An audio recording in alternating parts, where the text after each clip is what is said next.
Greetings, greetings, family. Sister Shanice in the house. Yes, today is Wednesday. And so we have another fantastic, bombastic show for you. And as you can see, we have our special guest. We are honored to have Dr. Reverend Philip Schott in the house. Hey, welcome, Doctor. You know, we are just so honored. We love you so much. Oh my gosh, how are you? I'm better now. I mean, that introduction, I'm looking around like, who the hell is he talking about? I want to meet that guy too, myself. You know, that sounds like a really cool cat, you know. I appreciate you, beloved. I'm always honored to be here with you and with my family in the UK. And around the world. We are privileged. Oh my gosh, because Dr. Reverend Philip Schott, you know, we see your works here in the UK. We are an admirer of the works you do. We see your dedication, you know. Thank you. Really, you know, understand the extent to which you are researching, to which you are analysing, to be able to present us with the information that you come to us with. And so, wow, for you to take the time out for us, hey, thank you so much. Absolutely. I'm honored to be here and I can't wait to present. Got a lot to present too. I did something special for you that I've not presented anywhere else in the world. So this is an exclusive. Wow. Yeah, love your platform.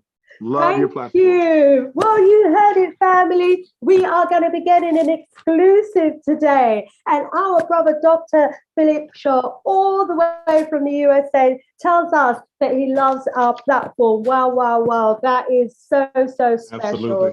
So to all of the Sister Shanice Show audience members who are logging in live and direct, you are in for a treat tonight. We're getting an exclusive. We're getting a special. So make sure you've got your pens and paper ready. Make sure you're taking notes. Make sure you're dropping questions and comments in the chat. And make sure that you're staying focused on the discussion as well, not going off and having your own conversations, please.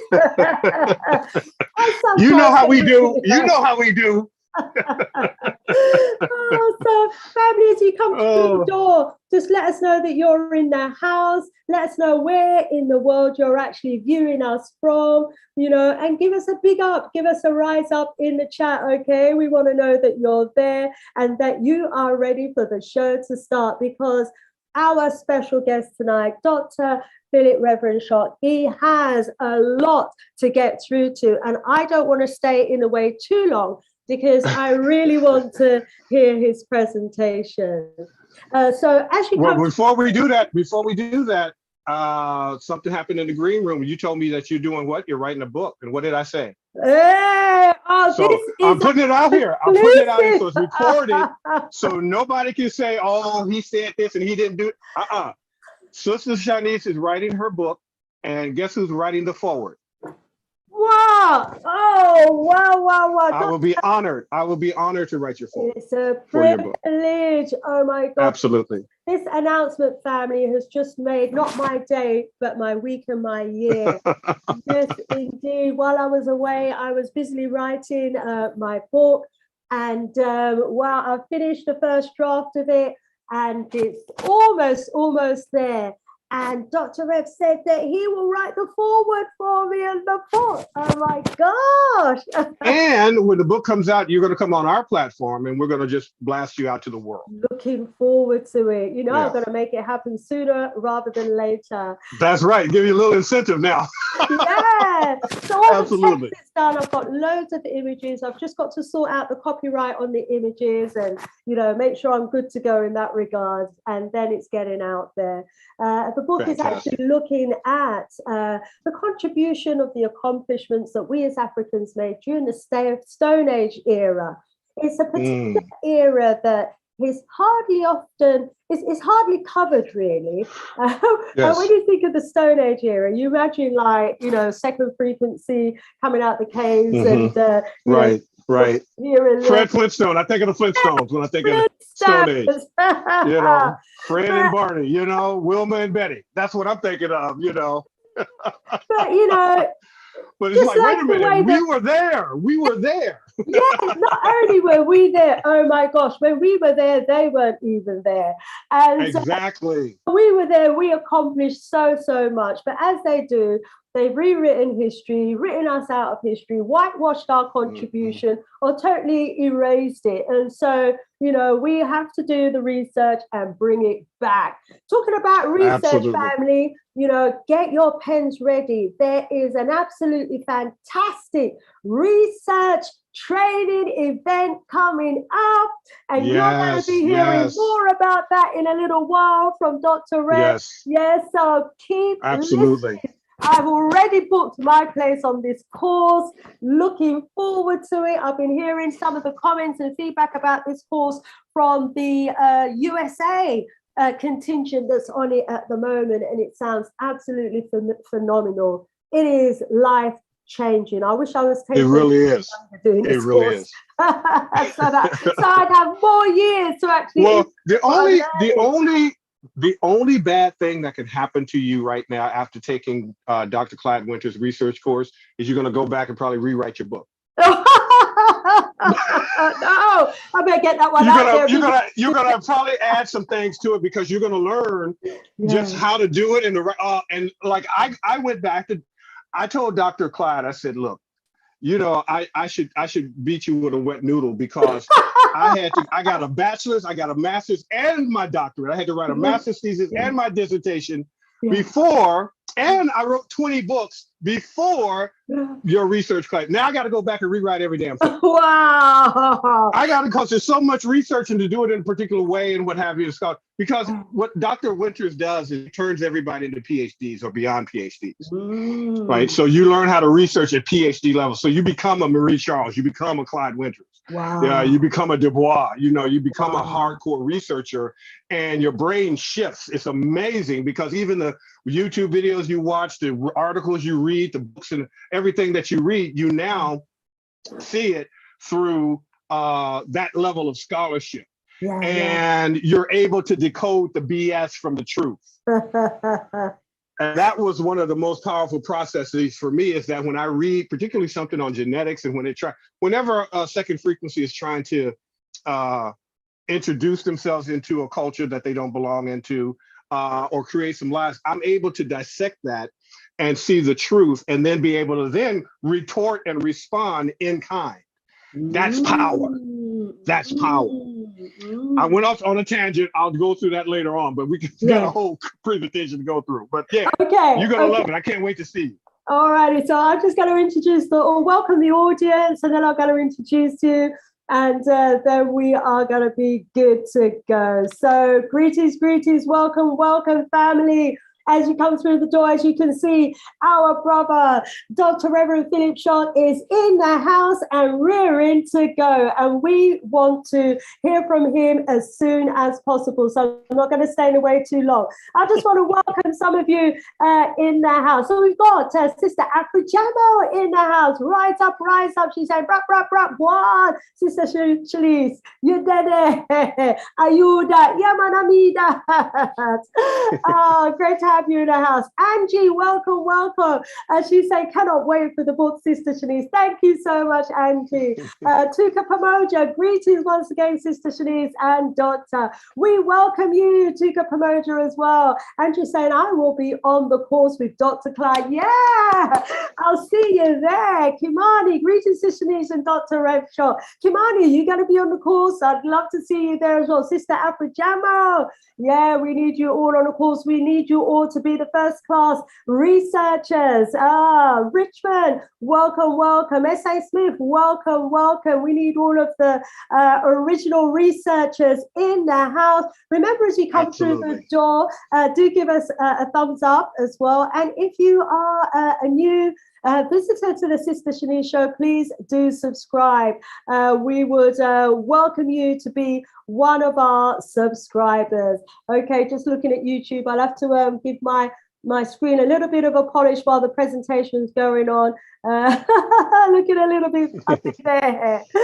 So family, I'm not going to take up much time at all before I go into our main topics for today. But for those of you who are watching the show on Monday, you will know that we actually covered the really tragic incident that happened at the Morocco Spanish border, the genocide, the massacre of hundreds of Africans. We were really distraught in the UK and in parts of Africa by the images that were circulating in social media. The mainstream media outlets were playing it down, so much so that many of our brothers and sisters in the USA wasn't even aware of what's happening. But let me just say, in terms of an update, that the African Union has decided to respond. So, we're glad that they pulled their finger out there and that they have actually responded to the incident. And what they've said, the chairman of the African Union, Musa Faki Mahamat, is actually calling for an immediate investigation. He said he wants an investigation into the matter. He's reminding countries of their obligations under international law to treat all migrants with dignity, he's saying, and to prioritize their safety and human rights while refraining from the use of excessive force. That is putting it mildly. And, what I'm saying here is that not only should there be an investigation, but from the images that we've seen, clearly, in addition to the investigation, charges need to be brought against all of those who are responsible for these atrocities. And, we don't just want there to be a call for an investigation. We want the African Union to be overseeing an investigation, and also for there to be an independent body and an independent hearing that looks into what actually happened. We need to know how many people died. We need to know exactly how they died. And we need to know the names of every single life that was lost and who was responsible. Wow, wow, wow. It's a war crime. It should be tried as a war crime because it's a genocide. Thank you. That's genocide. It's a war crime. Yeah. Yes. It was. I mean, those acts, Reverend. I mean, I think your presentation is going to help us to understand how, any group of people could fall so low as to want to treat another group of people in the most barbaric, savage, and heinous way that those innocent people were treated that day. Let me get out of the way. Let me introduce you now so that I can get out of the way. Like they don't know. Like y'all don't know. So we can learn from you. You with the doc shop. Family, we have got so much to learn tonight. We are so honored to have our brother, Reverend Dr. Just jazz hands. Matthews in the house on the Sister Shanice show again. He is an Africana Phenomenologist, philosopher, Memeticists. Oh, me, you'll have to help me on that one. Memeticists. Wow, I'm going to be learning so much tonight. And it's the science of memetics, but go ahead. All right. And peak performance metaphysical trainer who in the last 35 years has personally interviewed over, wait for this, more than 2,000 thought leaders, change agents, experts, authors, and scholars. Wow, wow, wow. Dr. Matthews is a Minister of Metaphysical Science and Philosophy and founding Minister of First Frequency of Oneness, Science, Manifestation, and Prosperity. Wow, wow, wow. And the word SHOP, if you didn't know, actually stands for Seeking Higher Omnipotent Conscious or Cosmic Knowledge. Wow. And that is so deep, family. That is on another level, because when you read my book and when you get to understand the level of science that our ancestors understood, then you will overs what Rev is just saying in that title there, SHOP. because he's taken it right to the level of our ancestors who used to align, you know, their megalithic structures with the cosmos. Oh my days. And so he goes on to say that his master thesis is, can using metaphysical meditation and affirmations daily heal the trauma of generational poverty in African Americans and Africans in the UK and everywhere else around the world. He's affectionately named by the community as Metaphysical Morpheus because he has a unique ability to shock Black people out of their false racial identities due to dubious double consciousness and back into the mind of the original first frequency of oneness.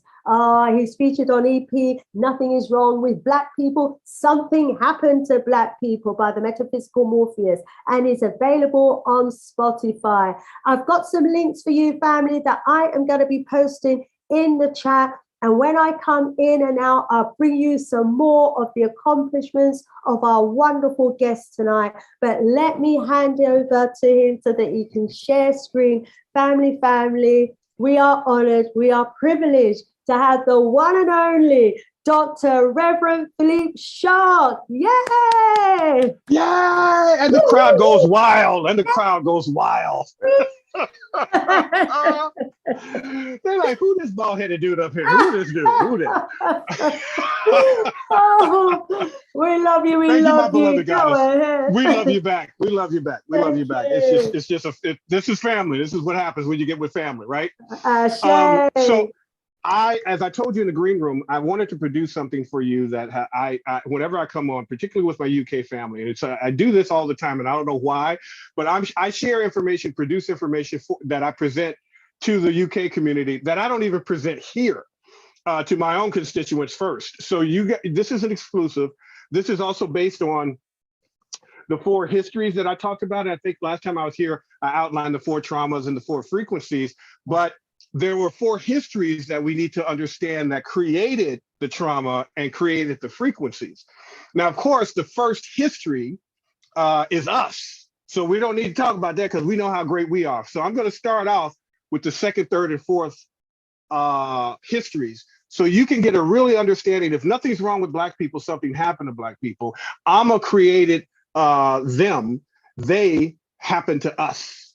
And so nature happened to them. And so hopefully this presentation today is going to be a little longer because I had so much research I had to put in there and a lot I couldn't put in there just because of time constraints, and some stuff, because we got to figure this out, some stuff they wouldn't allow me to even put in photos and pictures and things of sort because it would get distorted and wouldn't let me put it on here. So I'm just letting you know that this is real. When they're talking about censorship, it's very, very real. So I've put this presentation together in a way where everybody will be able to read between the lines and see exactly what happened to these people, why they're not one with the one, why they're not one with nature.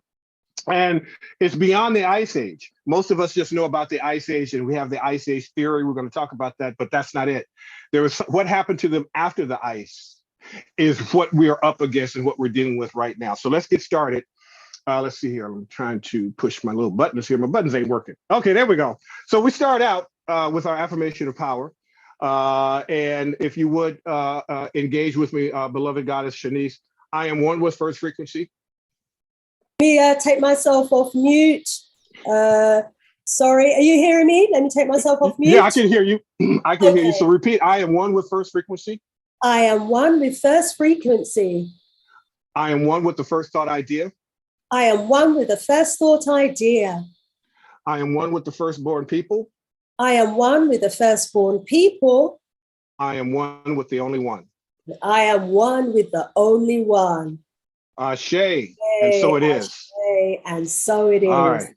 Now we can get moving. All right. So this presentation, as all of my presentations, are dedicated to my 3 mothers. Reverend Dr. Johnny Coleman at the top. Love you, mommy. She was my first spiritual teacher, and when at age of 10, introduced me to metaphysics, introduced me to new thought and how to think and how to use my mind. She says, "You are the thinker who thinks the thing that makes that thinks the thought that makes the thing." once I learned that formula and how to unlock that formula, my life changed forever. Also, Reverend Dr. Helen Carey of Christ Universal Temple. And of course, Nana, Dr. Frances Cress Welsing, Ashe, Ashe, Asheo. Now, as we move forward, this presentation also is brought to you by, she talked about it earlier, I have on iTunes, Apple Music, Napster, Amazon Music, iHeartRadio, Spotify, whatever streaming platform you're on, I'm there. And we have an amazing piece with this bald-headed guy. He's everywhere. What is he doing? This is the intro to types of Black trauma and Black trauma responses. Nothing is wrong with us, something happened to us. So this really outlines, and it's free, it outlines exactly what our trauma responses are, what those 4 traumas are, and the 4 frequencies and what we can do about it. Now, as we move forward, I want to talk to you a little bit about what is first frequency of oneness. If this is your first time here, and your first time you're here, what is this frequency oneness stuff about? Well, we help create a spiritual, psychological, and emotional barrier to the hidden signal of racial battle fatigue and racialized domestic terror. We remove the African and African American from the effects of their false racial identities that we talked about last time I was here, called third and fourth frequency, which of course is the Negro and quote unquote the N words, because I'm trying to cuss less. It's not working, but I'm trying. We also help the African and African Americans overcome the trauma bonding, capture bonding, and Stockholm syndrome to whiteness, because a lot of us, unbeknownst to ourselves, we're addicted to the values of whiteness. And so there has to be a signal interruption because they interrupted us. We have to interrupt them. And this is the process, and this is what the entire ministry and everything is dedicated to doing. We're a culturally specific teaching ministry, meaning that we only teach and work with Africans, Black people. This is not for anybody else, any other culture. We are B1. This is for our ancestry. And so that's what it means to be culturally specific. We specialize in healing and removing ancestral, historical, and incarnate trauma within us. We also reveal your natural first frequency signal and vibration, because every one of us has one. And the issue is that second frequency doesn't have that. So therein lies the problem. And we're a teaching ministry, not a preaching ministry. So you don't see me getting up talking about, the Lord's going to come save you. Some white boy on a stick is coming to solve all your damn problems. If you ever see me doing that, you know that I'm either drunk, under the influence, or somebody got a gun to my damn head, because that's a lie. All right. So as we move forward, Shanice gave a little bit about who I am, so I'm not going to go through too much of that. Founding minister of First Frequency of Oneness, just received my doctorate in metaphysical science and philosophy. Yay. So I'm celebrating the rest of the year. That happened May 27th. At 9:45 a.m. That's when it happened. And she said, SHOCK stands for Seeking Higher, Omnipotent, Conscious, or Cosmic Knowledge. I'm also the founder of the SHOCK Metaphysics Virtual Comedic Wisdom School. All of the scholars, James Smalls, Kaba, Leonard Jeffries, everybody's there. And you can go in, it's 3 years of curriculum, and it's absolutely amazing. And you can go there and get 50% off enrollment, and it's automatic and digital. So it just runs into your email every week. You get a new lesson from one of these massive scholars that I've interviewed over the last 30 some odd years. I'm the former host of the Philippe Matthews Show, because I transferred everything over to First Frequency. So I've authored, that's wrong. I've authored now over 20 books. Or actually 25, but it's an old thing. My master's thesis is what she talked about earlier. And Kaba Hiawatha Kamene calls me the Marcus Garvey of our time. And this little white dude over here on the right-hand side, Mark Victor Hansen, is the best-selling author in history with A Chicken Soup for the Soul. And he refers to me as the Oprah of internet.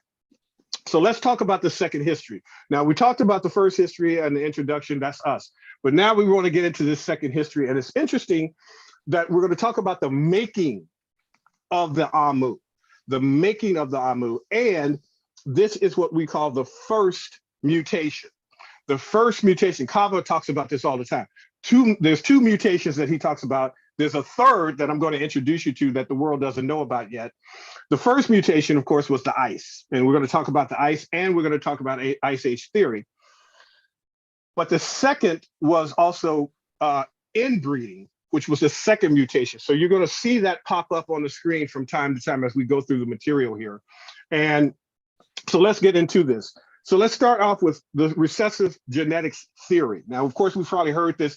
If you know anything about Dr. Nana Francis Cress Welsing, you've heard of this concept, but we're going to take a deeper dive into this to really help you understand exactly what's going on. And Shanice and I, Sister Shanice was talking in the green room. I forgot what it was that she said, but it sparked something in my psyche, in my research about. Well, it was the genocide. Why do they do this, right? Why do they do this? This is it. And I told Shanice, they take everything because they're not one with the one. They take everything. They have to segment it out, and that segmenting is how they learn, how they understand. But they'll never be able to overstand or understand. They'll only be able to understand because they're not first frequency. So let's get into this, understanding dominant and recessive. Now, big B's and little b's is basically what it breaks down to, right? So dominant is the B, BB, black and black, right? Blacker the better. That's the dominant. Everything comes from, as Dr. Sebi, everybody talks about melanin. Dr. Sebi will teach you, if you can't talk about melanin until you talk about carbon. We are carbon based. The reason carbon is because it's dark matter, dark energy. Before there is light, darkness must be there in order for light to be seen. The waters of none, we come from the dark, we come from the black. We mastered the dark, we mastered the black. We are not afraid of the dark, they are afraid of the dark, hence the term dark ages. So when you understand dominant and recessive, even if, so let's look at the big B and the little b. So you have little b recessive, that's European, right? So you're recessively genetic. If European has a child, that child is still two lower B's. It's BB, right? Because there's no dominance in there. There's no domination in there, and we're the dominant. But if you mix, even if you mix, because we're the dominant, you're going to get then what's called a big B and a little b. So when you look at all of the interracial children, they're both big B and little b, right? Because that is merging two different species together to come together. And as a result of the genetics and the science, that child has recessive genetics in them as well as dominant genetics in them. And that can create a cacophony of different things. We'll have that conversation for another date. But you have to understand the differences of what does it mean to be recessively genetic? And I'm going to go deeper into that. So let's go into the 3 rules of what creates recessive genetics. Scientific studies develop an understanding of the role of climate on pigmentation, physiology, and morphology, which is physical appearance and body type. So let's go into these 3 rules. First rule is Glosier's rule. You see the map on the right-hand side. Named after zoologist Constant William Lambert Glosier, who first remarked upon this phenomenon in 1833 in a review of covariation of climate and avian plumage color. Glosier's rule is an eco-geographical rule, which states that within a species, endotherms, which is us, more heavily pigmented forms tend to be found in more humid environments and near the equator. It was named after the zoologist, and that's kind of redundant. So pardon my redundancy. I'm just trying to get all this information to you as efficaciously as possible. So we can look at this map and we can kind of get an understanding that the closer you are to the equator, this is where Lucy was created. This was where we first originated. This is where Aamu said yes to us. And that was the equator. Why? Because it's dark matter. Dark matter, carbon creates melanin. Melanin creates us. We are the dominant. We are the big B's. Okay? Second rule is Allen's rule. Allen says this. It states that endotherms from colder climates usually have shorter limbs or appendages. We know what those appendages are. Let's move on. Then the equivalent. I'm sorry. I'm trying to be better. I'm trying to do better, but I can't. I didn't put that in there. That's actually the science. It's actually quoting their appendages. Okay. That equivalent animals from warmer climates. Alice's rule is an ecogeographical rule stating that animals adapted to cold climates have shorter limbs and bodily appendages than animals adapted to warm climates. So you look on the right-hand side, you see the Arctic. You see that little bunny there? Leptis arcticus versus the desert versus a warm temperament versus a cool temperament. This is why the African, a true story, Mae Jemison, sister who went up in space, her assignment to go up there was to study who had the strongest bones to withstand zero gravity for extended periods of time. Guess who? She discovered that it was the African woman that had the strongest skeletal system to withstand zero gravity. Again, when Aamu made us, Aamu put in us like what we call ragu. Everything is in there. Everything that we need to survive the earth, she put in us, he put in us. Aamu is a he, she, is a combination of divine feminine and masculine and divine masculine. Aamu put in us everything that we needed to survive any climate and anything that nature brings our way. Wow. Third rule, Bergman's rule. He's a zoologist, Christian Bergman. In 1847, again, ecogeographical rule that states that within a broadly distributed taxonomic clade, populations of species of larger size are found in colder environments, while populations of species of smaller are found in warmer regions. And so we can get an idea looking at the size of penguins, and you can see the lines there of where everything is. Basically, whenever a European comes up to you and tries to say that we're all the same, and I remember. And I love her to pieces. She's a great white lady. I remember Jane Elliott coming onto my platform, and she would always say, and you can go on YouTube, oh, we're all the same. When you cut us, we're all the same. No, we're not. No, we're not. And that's going to harm certain groups, right? That's going to be divisive to certain groups, but we're not the same. We're the original species. We're the original creation of God, the original creation of Aamu. We're not a subgroup. We're not a second group. We're not a third group. We're not a fourth group. We're the first. And so we're the archetype of all humanity. But the African female is the birther of all species since humans have been on the planet. And even if you look at the animal community, it's the female that runs and rules. Right. So everything so we're going to get into that in another segment, but I just wanted to give you that so you can have an understand. So what we're talking about here is Mendel's laws of heredity. And it's interesting. I want you to look at that last one on the bottom, law of dominance. When two different alleles are presented, only one is dominant and will be expressed. Remember, we showed you the big B and the little b earlier. So if me and my queen have a child, we're both Black. We're creating another dominant child because that child both comes from two capital B's. If it ever happens, and it never will, that Rev Shock, Doc Shock ends up with a second frequency Aamu, then we have sex and have a child. That child is going to be big B and little b because my genes is going to be dominant. My second frequency wife, or whoever that would be, because that's never going to happen, she is recessive. When we come together and copulate, we create big B, little b. It is not where it's a distinct separation, and well, it is a distinct separation and difference. In other words, it's not a mashtosh. There's still dominant and recessive genetics in that human that is produced by a big B and a little b. So this is understanding Mendel's law. So let's break it down even further. Let me move my video screen out the way here up here.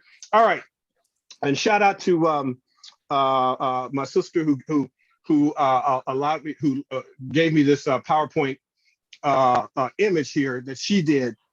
That was amazing. So this shows you big B is dominant, Black is dominant, white W is recessive. Dominant will always display over recessive. Recessive genes are only expressed 1/4. Black is dominant, white is recessive. Therefore, racism is recessivism.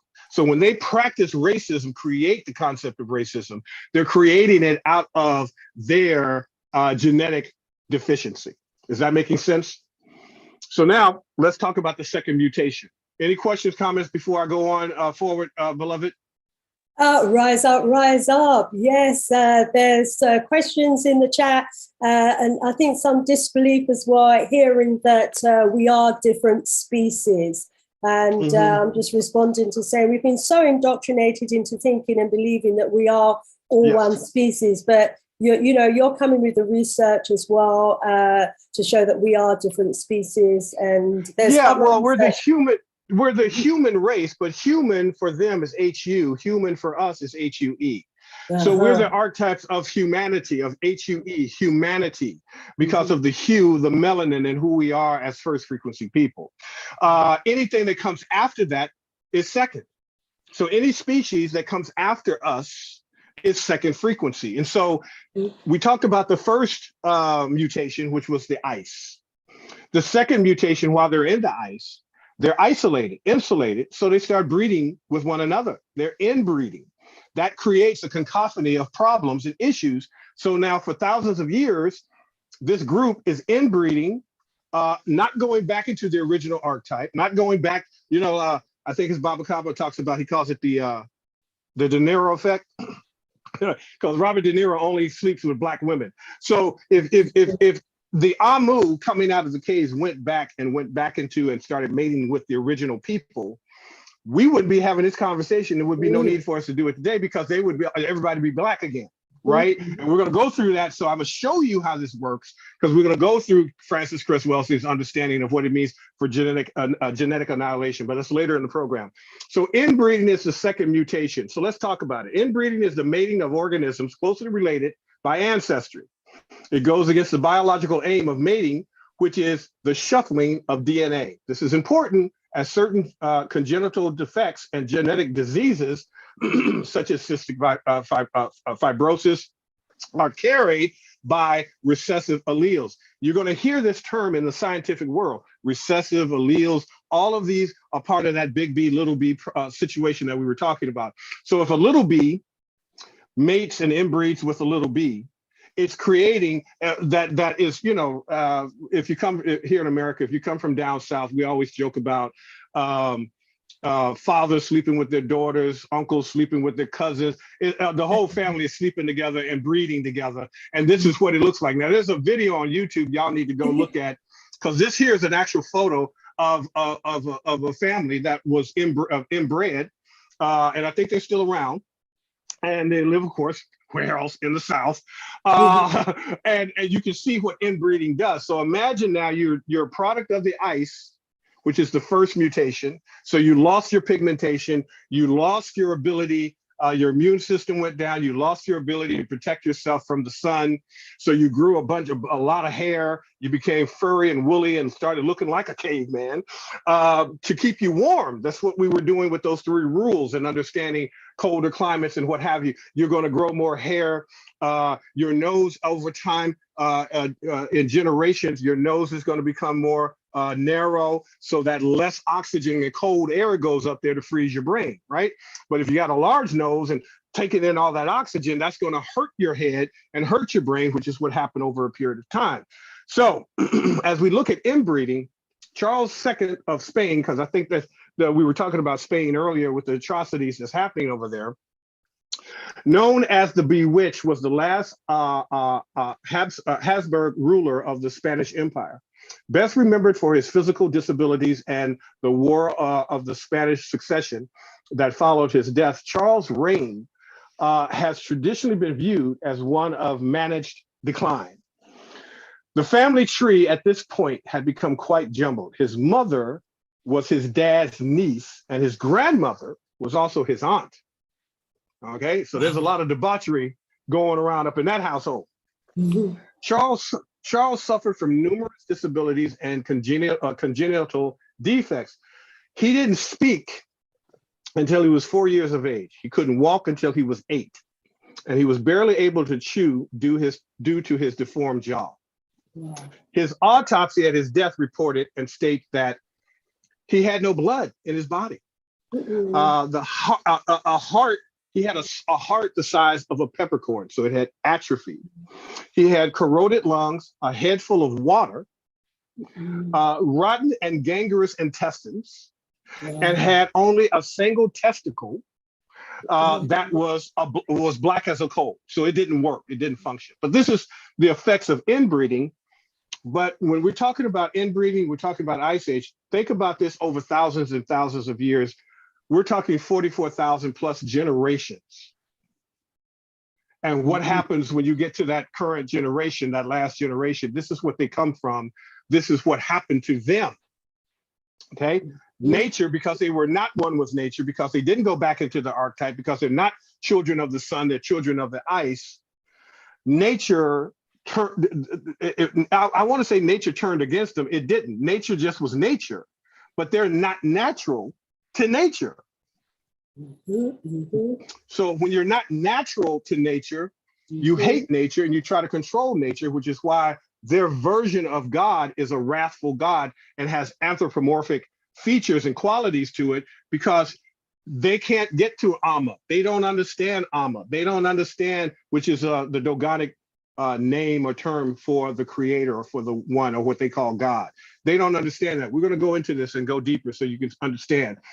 So the ice, the combination of the ice with the inbreeding automatically started and initiated what we call autogenocide. So they started working themselves off the planet because they were not of nature.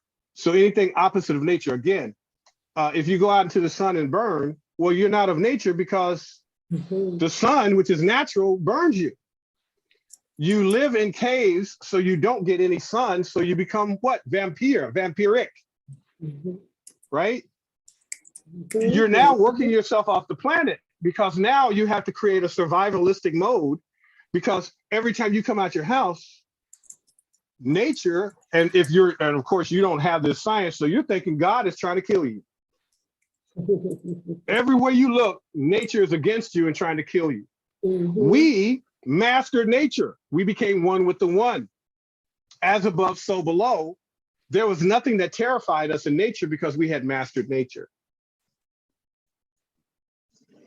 Now let's take a deeper look. Let's take a deeper dive into this autogenocide understanding. Now, let me move my screen over here. Okay, so autogenocide is the arbitrary or ideological inspired mass murder of a country's citizens by its own ethnic group against its own ethnic group. Auto comes from the Greek reflexive pronoun, while genocide comes from Greek genos, meaning race, tribe, and the Latin words sedere or sedere, meaning kill. Now, Western women are terminating their pregnancies at a rate that represents autogenocide for peoples of European ancestry, which is why, and this is in the book Death of the West by Pat Buchanan, there's a citation, page 24, which is the real reason behind the Supreme Court redaction of Roe v. Wade. We understand before a species experiences the extinction protocol of genetic annihilation, they first become irrelevant. They start suffering from a loss of value and a diminished sense of significance. Are you following me, fam? Yes. So I want you to begin to see yourself in the data, but see yourself in their data. Understand, what happened to them is nature, they happen to us. So look at the reverse of what's going on, right? So they try to create us to look and say, well, we're suffering, we're irrelevant, Black people are irrelevant. We suffered a lot. Look at how they treat us is how nature treats them. Yes, yes. So let's talk about the Dark Ages. We're talking now the third history. So we understand first history is what? Us. Second history, Ice Age. Third history, Dark Ages, Middle Ages, medieval times. Let's go in it. Now, what y'all don't know, and I just discovered and found out by Brother Keenan Booker, there was a thing called the Little Ice Age. And it lasted for years. You see it right there. There's the graph. The Little Ice Age was a period of regional cooling, particularly pronounced in the North Atlantic region, that occurred after the medieval period, warming period. It was not a true ice age of global extent. In other words, for a large swath of the entire globe. But the term was introduced in 1939 by Francois Mathis. Now, due to the deprivation of the Dark Ages, which provided extreme mental stress, makes the mind look for escape. So think about what happened, what it feels like sometimes to be Black and poor, right? So we were so poor, we couldn't pay attention, right? The old joke. We used to eat peanut butter and jelly sandwiches, but we didn't have the peanut butter and the jelly, so we just ate the bread, right? So when you're that poor, and I'm making a joke about it, but this was my life. When you're that poor and you can't feed yourself, you can't clothe yourself, you're depressed. When nature is trying to kill you, you're depressed. So what do? You drink, right? You have quote unquote spirits, so you can get out of your body, so you can numb yourself, right? So this search for escape by means of alcohol also created that they are genetically predisposed to. So let me go back. The last time I was here with Sister Shanice, I talked about that we, first frequency people, we created and invented alcohol to cleanse ourselves and clean ourselves. We used it for medical devices, Imhotep. So that cleanliness is next to what? Godliness or Amma. We understand that. But we invented alcohol. They took alcohol and created alcoholism. So everything that we have created, they take and steal from us and bastardize it to their own benefit. So Europe was undergoing what is known as the mini ice age, with frequent snowstorms and even the river Thames. Is it pronounced Thames or Thames? You're British. You should tell me what it is. I'm asking you, Sister Shanice, how do you pronounce? Is it Thames or is it Thames or Thames or Thames? How do you pronounce that? Commonly freezing over completely. She's not talking to me now. How do you pronounce? I'm trying to find a correct. It's a British term. I'm trying to wonder, is it Thames? Is it Thames? Is it somebody in the chat help me out? What? Sorry, I've got my lights on here. The River Thames. The River Thames. Thames. Sorry, Thames. Oh, it's Thames. Yeah, you don't pronounce the TH. It's Thames. Okay, see, there you go. All right, now see, I learned something today. Doc Shock is grown. Thank you, Goddess. So drinking spirits was a cheap and relatively simple way to help escape the chill and all of what came with that, and all the death and destruction and everything that comes with being in an ice age where temperatures are below freezing level that can kill you. Now, mind you, I'm from Chicago in the United States, and in Chicago, there are a few distinct winters that I recall. One was when we hit 40 below wind chill factor. Wow. And the second was when I was moving from Chicago to come to California. And it was in February. My queen, we had just met, fell in love, and I'm moving to Sacramento, California. That day, when she came to town, we had a 60 below wind chill factor. So I'm just trying to put this in perspective for you, for some people who might not be able to comprehend what cold climates and reduced temperatures and no sunlight can do to the body and the psyche. When you're the newscaster, the weather people came out and said, anybody who has, if you go from your house to your car, whatever skin is exposed will freeze instantly. Wow. So think about how, now, unless you have your car in your garage, but if your car is parked outside and you leave outside your house, if there's skin exposed, it's going to freeze instantly. Wow. Now, mind you, back in that time during the Dark Ages, they didn't have cars, they didn't have the heating and plumbing and all. Imagine what they went through. So many died. Nature killed them instantly. The moment you saw the movie Day After Tomorrow, that's real. That's real. That happened. Okay, so you want to understand what happened to a people and why they are the way they are, and why we call them children of the ice. You have to go beyond the ice age and understand what happened in the little ice age and the Dark Ages. So Keenan Booker goes on to say, drunkenness itself was commonplace among all social classes. So rich and poor all were alcoholics. They were all drunk. The middle and upper classes, the only ones to record their perspective, their own drunkenness, was simply amusing. So that creates lowered immune system. What happens when you get punched, when you get drunk? Like if some of you out there, you might hit that bottle on the weekend and we call it getting effed up, right? Think about when you're effed up, and then after that, what happens? Usually your immune system goes down and you end up getting sick or catching a cold or a flu, right? Imagine that's your daily life. You're an alcoholic every day, all day. See what happens to you. The communal effects of drugs, prostitutes, criminals, loitering, abandoned children, fatherless homes, because they were the original ones that left their children, not us. So F what you heard. That's not a black thing. That's a white thing. That's a European thing. And infanticide, which is abortion, right? Which is rampant, which is why they reversed Roe v. Wade. But hunger and overall deprivation are directly linked to the many characters of old Europe. The vagabonds, beggars, vandals, housebreakers, highwaymen, jugglers, pipers, prostitutes, executioners, alchemists, witches, hangmen, tax collectors, priests, procurers, gamers, illusionists, pickpocketers, grave diggers, and the like were all drunks. So there was no part of society where nobody was sober. Just be with that for a moment. I would do a Cat Williams and say, go ahead, pause, I'll wait. That's what. So understand that. Just be with that for a moment. Wow. So this created what we call, and what's now known scientifically as WWBS, Wimpy White Boy Syndrome. So I'm trying to show a picture here, and I'm giving you this understanding. Wimpy White Boy Syndrome is a nursing term often used in the NICU, neonatal intensive care unit, for premature white male babies. This WWBS postulates that white male babies who are born prematurely are the weakest of all the preemies. In other words, a black person can be a preemie, or an Asian person can be a preemie, a Latinx person could be a preemie, but it ain't like being a preemie when you're white or European. It's the worst. They languish and take longer to develop. Let's take this back again to the Dark Ages. So in the Dark Ages, in the Ice Age, in the Little Ice Age, you have a baby, that baby is born prematurely. And depending upon the situation of the ice, if the baby doesn't develop and form, and you don't have food, guess what you're going to do? You're probably going to eat that baby because it's not healthy.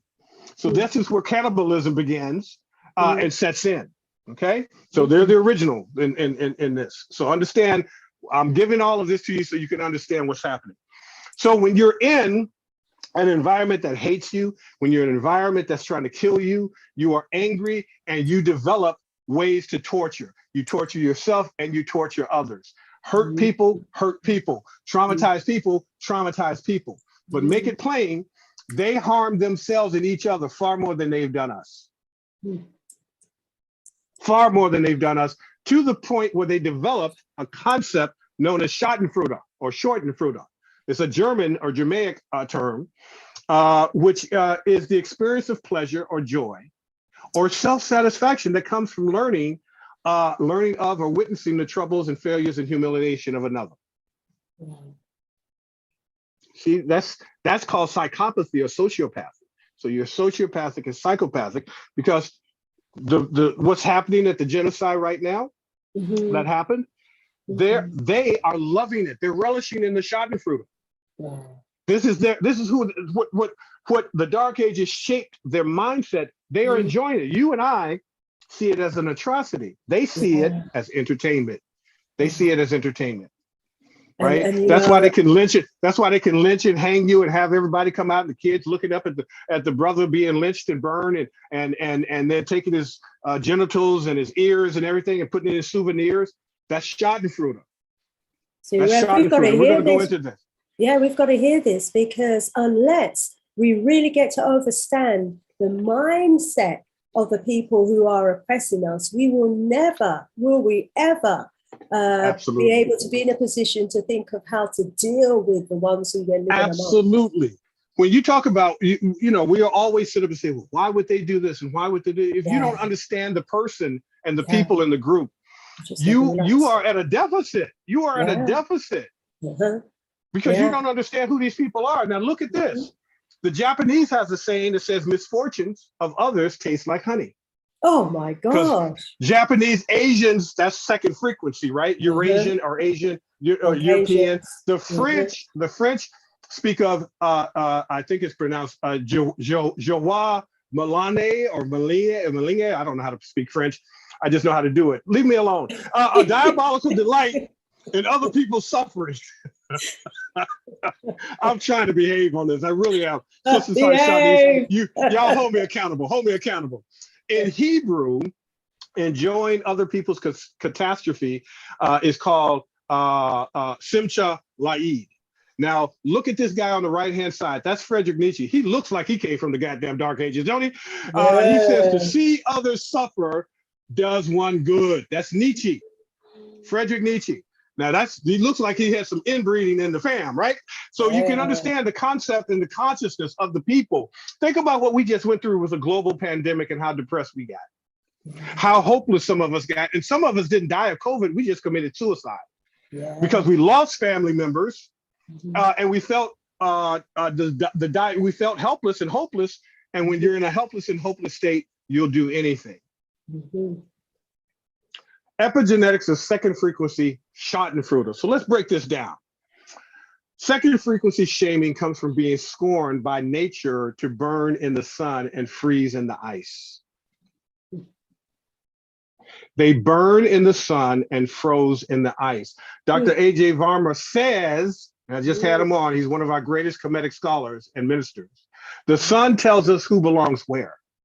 Just be with that for a moment. Let's just pause on that. The sun tells you where you belong, and it also tells you who you are. That's why we're cosmic people, because we can stand and bask in the sun and the glory of Aamu saying yes to us. They cannot. So so let's talk about this concept called reaction formation, which of course, if you read the ISIS papers, you'll understand this term, and you've heard this term before, but let's break it down to understand what it really means. One of the most important of their defense mechanisms was what's called reaction formation. So let me break this down. When they came out of the caves, ice began to melt, and for the first time they saw melanated African first frequency people. They wanted to be like us.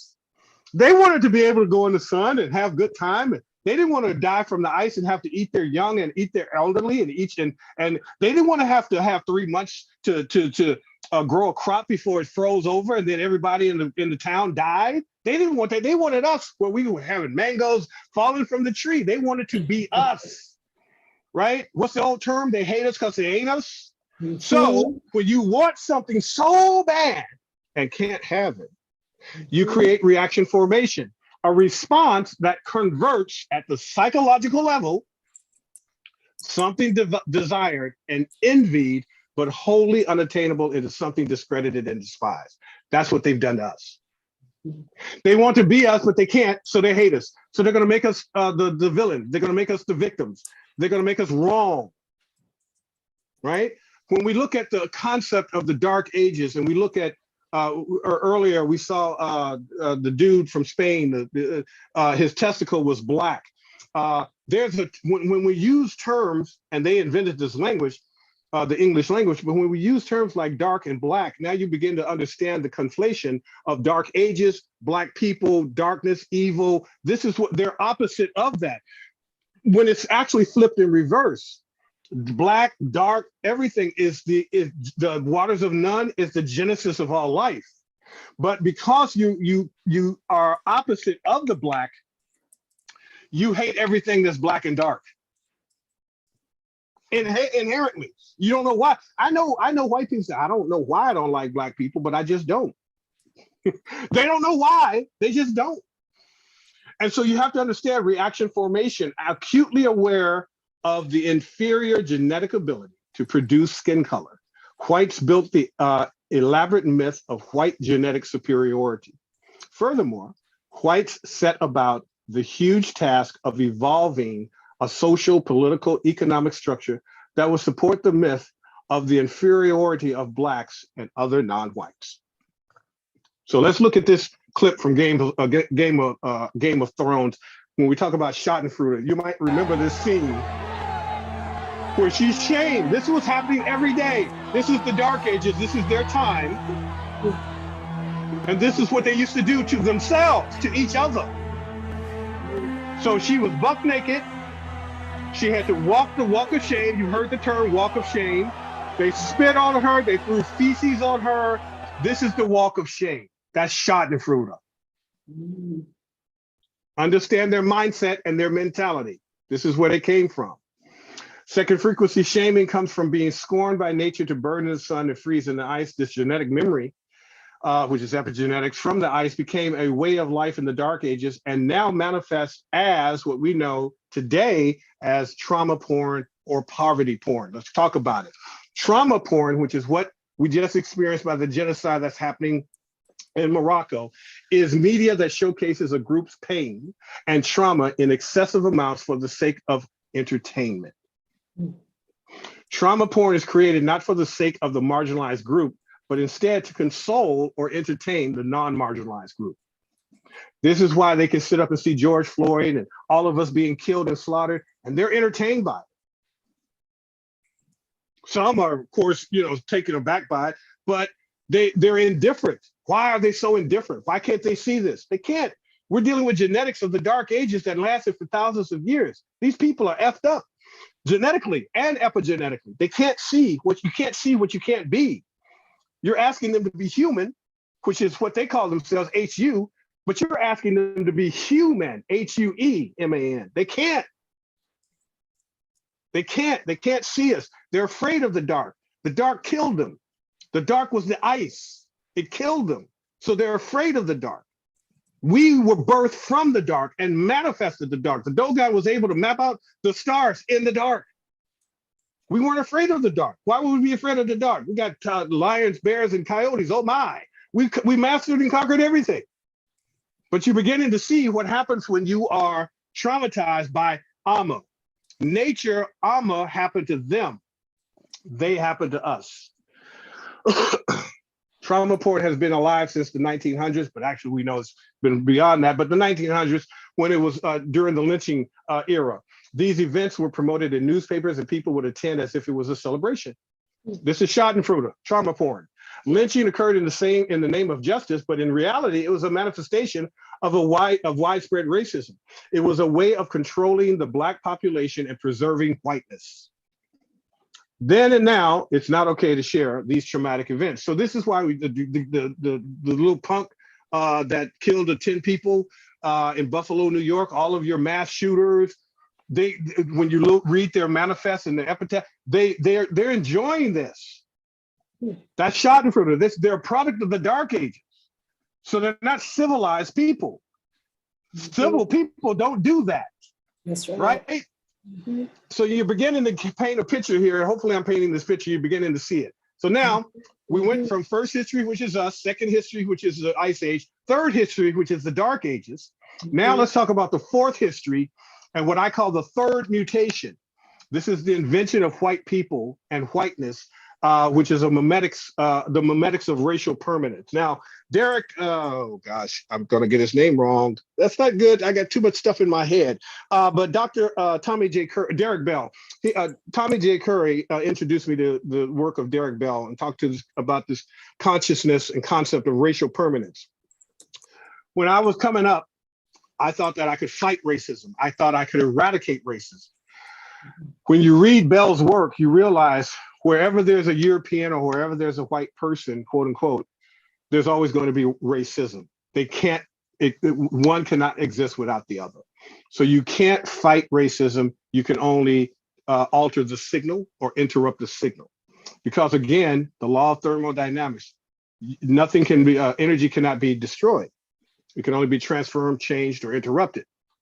So we are going to learn how to interrupt the signal because they interrupted us. Now this created what we call the third mutation. Now the third mutation, the first mutation, of course, was what happened to them thousands of years of being in the ice. And I went through all the rules, Glosier's rule, Allen's rule, Bergman's rule, what happens when you start to depigment yourself. Then we went into inbreeding, where they're inbred in the ice and in the ice age and the little ice age. They began to inbreed. They end up cannibalizing each other.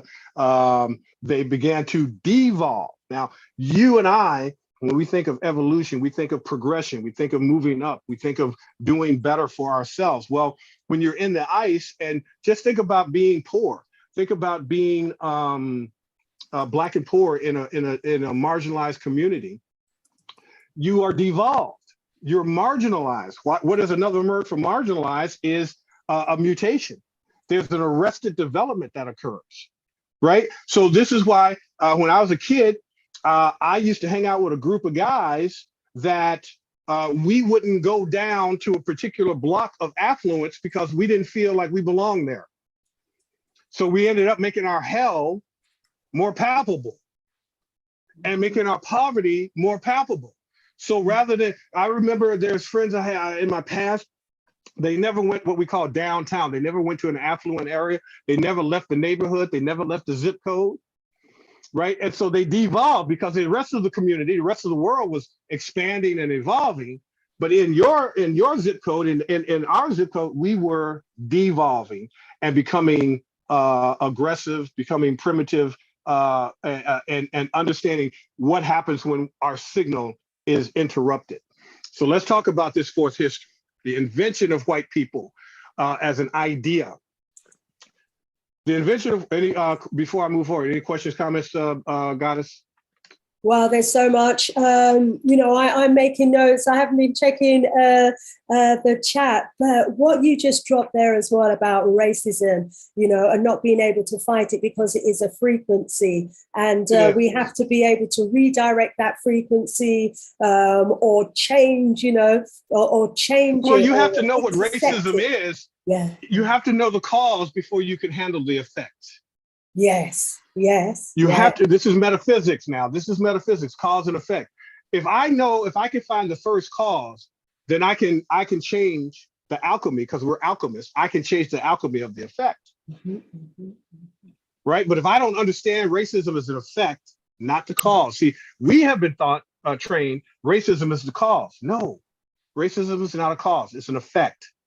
So now my job as a scholar is to go and find, well, what was the cause that caused racism? What caused these people to be the way they are? Why are they the way they are?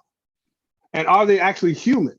And in the same regard that we call human, right? So the argument is that, and I asked all the scholars over the Shaka, Kaba, Jeffries, Nobles, James Smalls, I asked them, Minister Imhotep, Dr. Imhotep, who did the Africans are first Africans are American, first Americans are Africans.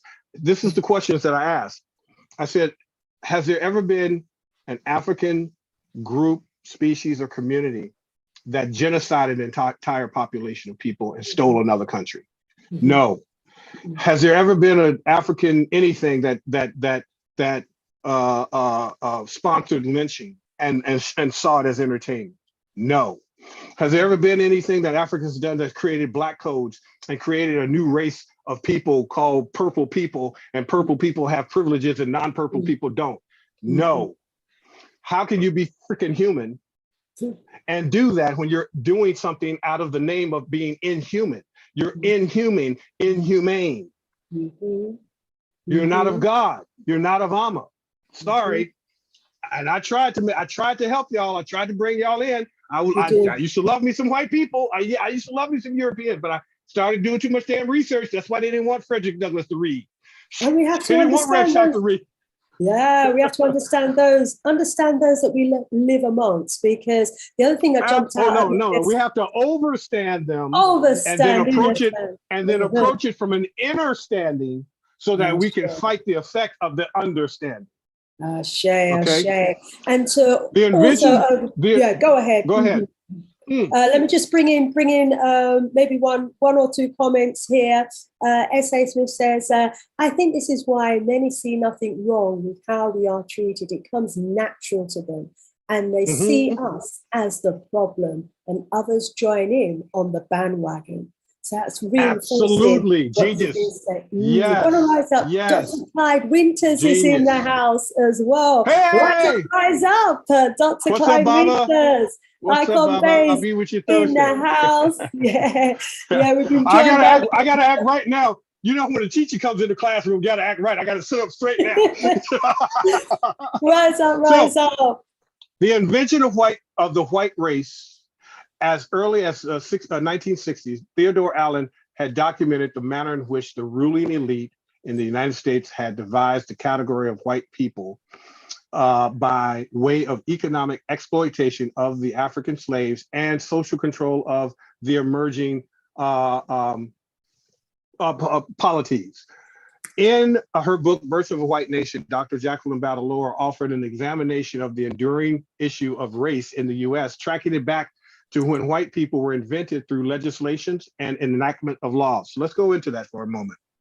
Let me get this last paragraph out.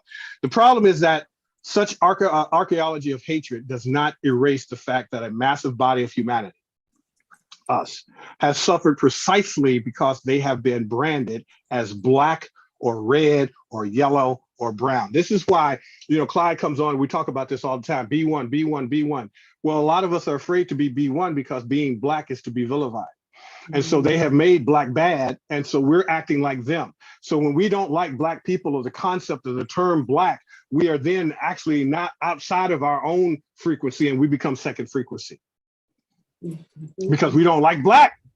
How can you not like Black? Black is God. Black is Aamu. Black is the waters of Nun, Ptah, and Atum.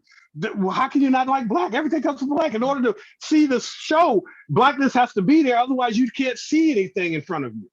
You can't create without the Blackness. Dark matter, dark energy is always first. So let me go into this history. So it's called anti-miscegenation.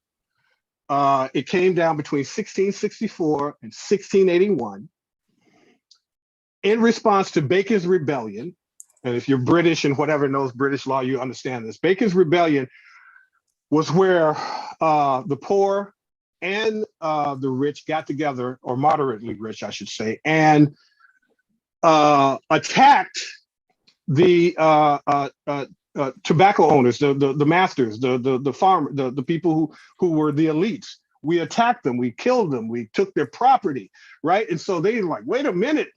We've got to stop this. Bacon's Rebellion lasted for a couple of years, as a matter of fact, and I think the British brought in the army or whatever. It was almost that time. But then the elite, coming from the Dark Ages, coming from Europe, coming to this land after stealing this land. And by the way, earlier we talked about their immune system being challenged. They didn't kill 2 million Native Americans by hand. They killed 2 million Native Americans from disease.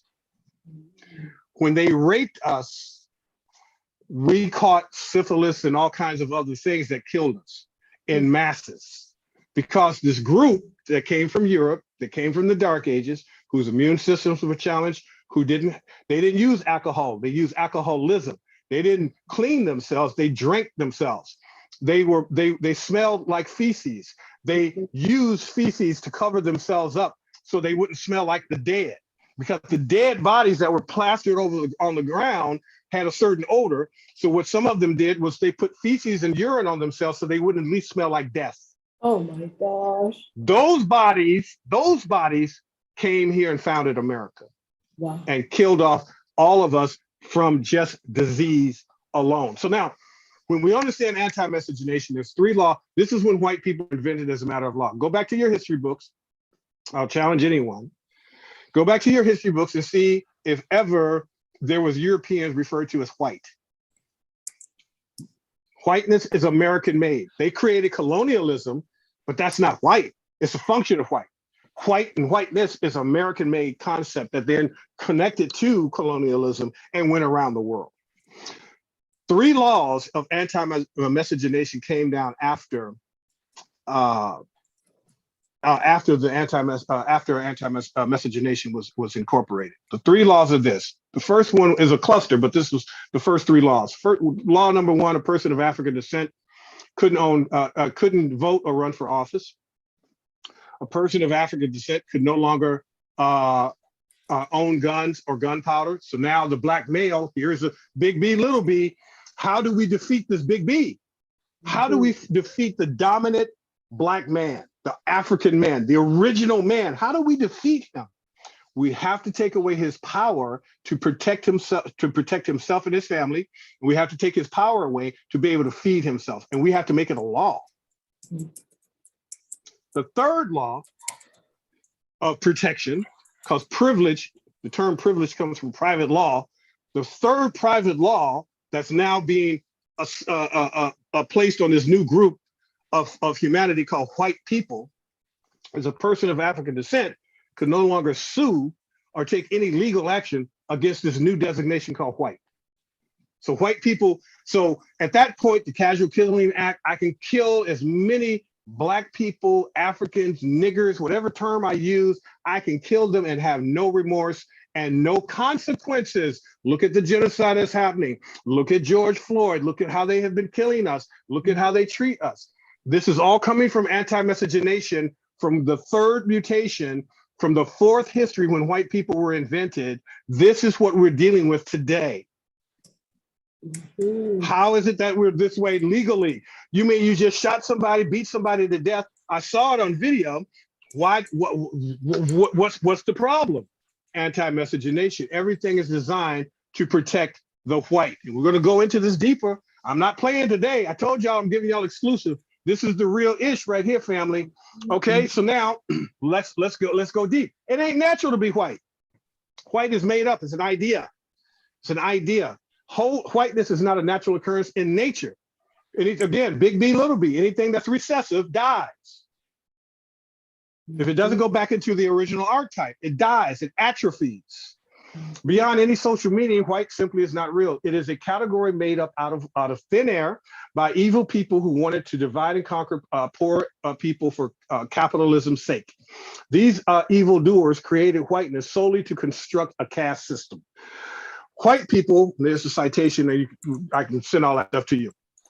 White people, whiteness is a psychopathic, sociopathic idea invented by a group of desperate British and European men who thought it was a good idea to invent a false race of people who believed they must have special privilege over the dominant global population of African people. There is, and y'all need to write this part down. There is no biological evidence of making up a label called white. White is not a biological. It's not biologic. The white virus jumped the idea, the concept, ideology, whiteness. This is memetics. The white virus jumped and became airborne, meaning that it started to have what we call fecundity. It started to duplicate and replicate itself. When they announced, because there was no social media, Facebook didn't exist in 1600s. So what they did was to make sure that the entire population knew what was going on about this new designation of white people and anti-miscegenation. It was the Christian church that they announced every Sunday on the steps of the Christian churches, these new anti-miscegenation laws that Black people can't vote, Black people can't own guns and gunpowder, and Black people can't sue you now because you're white. Now, coming from the Dark Ages, you said, oh, shit, my ship has come in. Now you think God loves you because now you have this new designation of white. You can, the Monday morning, so Sunday night, you were Black and white and everybody was mixing and having a good time. We were indentured slaves and indentured servants and slaves, but we were all working together. We were all making love together. We were all having kids together. We were married together. We had families together. Come Monday, if I was married to a white woman, wife would be white, and now she has power to kill me, and I can't do shit about it. We've been married for 20 years. You see what I'm talking about? I'm putting this in context for you so you can understand nothing's wrong with us. This is what happened to us. Right. Okay? White people, whiteness, again, sociopathic. There's no biological. The white virus jumped, became airborne, and infected billions of Black people. When we go into this understanding now of whiteness and purity of whiteness, we have to talk about eugenics. The war against the weak, right? So now most of us think of eugenics, we think of Hitler. No, most people are familiar with that, but this was Hitler's idea for a master race, but very few people are aware that the idea originated not in Nazi Germany. Nope. It was here in the United States. 20 to 30 years prior to Hitler ever coming into power. American eugenicists went on a campaign to create a white master Nordic blonde and blue-eyed race. White people were invented. What are the attributes of whiteness? Purity, singleness, privilege. Well, I want my kids to be white, blue-eyed and blonde. We don't want any mixing, because that's why anti-miscegenation came down. I did a piece called Race Technology that I'll come back and do with you, where you understand, and this was part of my dissertation, where you understand the psychology, the systemic racism, where does it come from? It's a technology called race technology. Race technology, one of those, there's 4 pieces to it, but one of them is called mixing. So you can't, if you mix the race, then you taint the whiteness. Big, little b. Let's go back. See, I'm trying to do this in a way where you see yourselves in the data. Sometimes I'll come on and other scholars will come on and we'll give you the science, but we won't connect it in history. So I'm giving you the historics. So I'm showing you in the beginning the 3 rules, Glozier, Bergman, and Allen. What happens when you're in the ice? You lose your pigmentation, you lose your damn mind, and you start to look ghostly and ghastly. You start to look what we call white. You start to look white, pale, ghostly, pasty, right? So we look at that and we say, oh, wow. So now we understand big B, little b, recessive genetics. Oh, that's what what Francis was talking about. So the big B is always the dominant. So in order for the non-dominant recessive genetics to survive, they got to control that black beast. They got to control that big B. How do I do that? I know what I'll do. We're going to create this concept called white people. We're going to call ourselves white, and we ain't going to let no black people in. And they're going to be our slaves. And we can't mix with them, because if we mix with them, then you become black, not white, and now you get discriminated against as well. But even better, here's what we're going to do, because white men can't keep their penises out of anything, including farm animals. What they're going to do, if we impregnate, I'm sorry, I told you to watch me. If we impregnate black women, white men, and we create a hybrid, a big B and a little b, we can use them, 3rd frequency, as a buffer class for the 4th frequency, the pure black, the pure dominant. Are you seeing the self in the data? This is my framework. This is the 4 frequencies framework. This is what this is doing. So let's go into this now. So eugenics itself started in Victorian England. There was a scientist named Francis Galton, the cousin of Charles Darwin. Darwinism, social Darwinism. And you begin to see all this bullshit, how it's coming together. See, we took you from the dark ages, we're taking you back, but we're going a little back and forth. We're doing a Sankofa on this, so you can see exactly what's going on. Galton had these ideas that if talented, skilled, and wealthy people married other talented, skilled, and wealthy people, they would have talented, skilled, and wealthy children. He thought by this method we could improve society. He was the inventor of the method of identifying and classifying fingerprints. When you go to jail, what do? They take your fingerprint. That's him. That's Francis Galton. He invented that. But he didn't invent fingerprinting he did that so he could define who is and who isn't. So he came up with this term from the Greek that invented eugenics, meaning good life or good birth. That's what eugenics means, good life or good birth. So these ideas were imported into the US in the early 1900s. So now you see white people invented in the 1600s. Now, mind you also, Shanice, that white people were invented 100 years before the US Constitution was written, before the first meeting of Congress. White people were invented as a matter of law before 100 years before the forefathers. We talk about Jefferson and we talk about all of these white presidents. They were born into this ideology. So you can see why eugenics made sense. Well, we invented white people and white is pure. Well, shit, we need a pure white race. There's a sign right now that you can go on the internet and find. Dr. Joy DeGruy about 10 years ago told me about it. She says there's a sign out there that says diversity is white genetic annihilation. We keep sitting up saying, oh, we got to get together to work with them. They don't want that. That's diversity is their death. Big B, little b. Big B, little b. Watch this. Watch this. Pay attention to what I'm about to say. Pay attention, please. When they see us, they don't have a first frequency story. Their first story is the Dark Ages. Our first story is all of creation and humanity and mastering all sciences and being loved unconditionally by the Creator. They don't have that. So if you look at the movies, if you look at how they talk, everything, one of my favorite fantasies or science fiction movies, of course, is Godzilla. And Godzilla even has its a place in the Dark Ages and and mythology. But in one of the Godzillas, I forgot the guy who played in Breaking Bad, but he was starring of that. He was the star of that Godzilla. There was a scene in there where he says, if you let this thing loose, which basically Godzilla represents us, it represents just black power, just fucking shit up and just tearing all their white shit down. He said, if you release this, it'll take us back to the Dark Ages. This is their fear. Their fear is going back to the Dark Ages.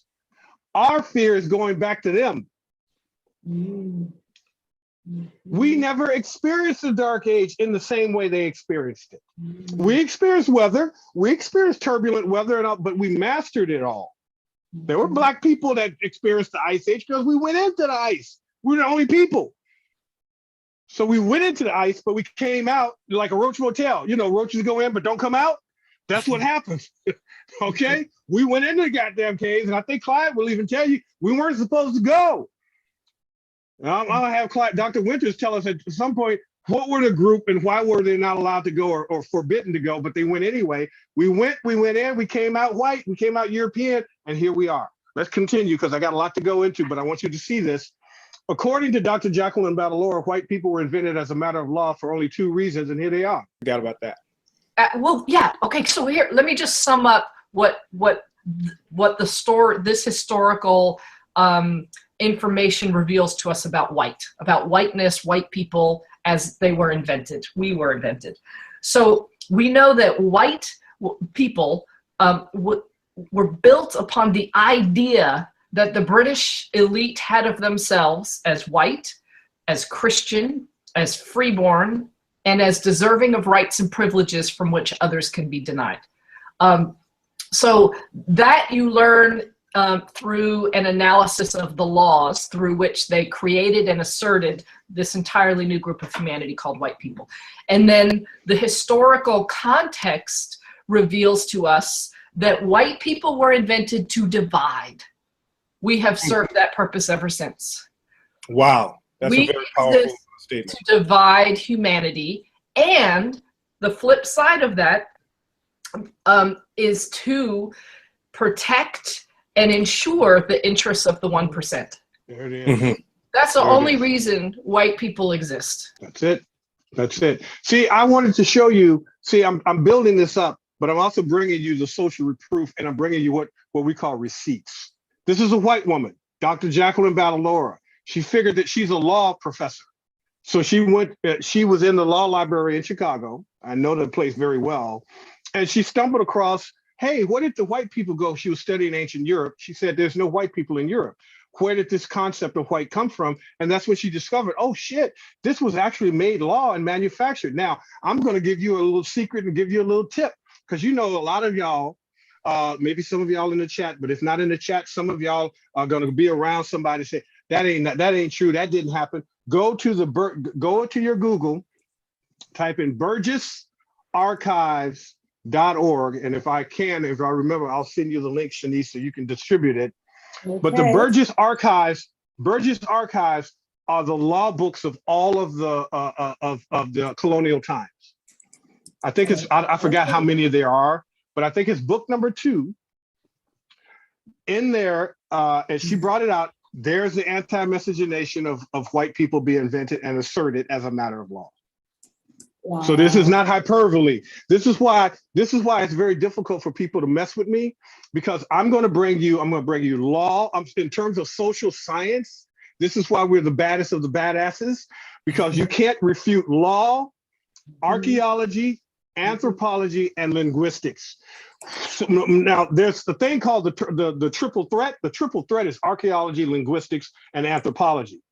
I added law because when you add law into that, it ain't shit you can say. You can disagree with it, you cannot like it, but goddamn it, you can't refute it. It's real.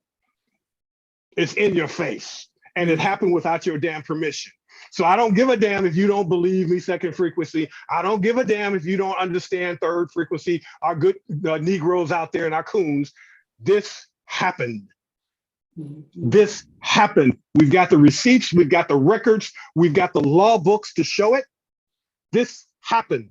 And as a result, it happened, then they happened to us. All right, let's continue. Now we're going to talk about a concept called failing while white. So in case y'all haven't figured this out yet, and I know I don't show it, Rev Shock don't really like white people that much. I don't know if y'all figured that out. I don't know if there's something I might have said where y'all say, well, you know, Rev Shock, he loves his white people. I know. So I want you to understand that because once I found out what white is and why it was created, you can't like and love that. I cannot, by Aamu's law, by a code of ethics of Aamu and the declarations of Ma'at, I cannot have any type of sexual relation, sexual fantasy, any level of fetish concerning a white woman or white people. It's illegal.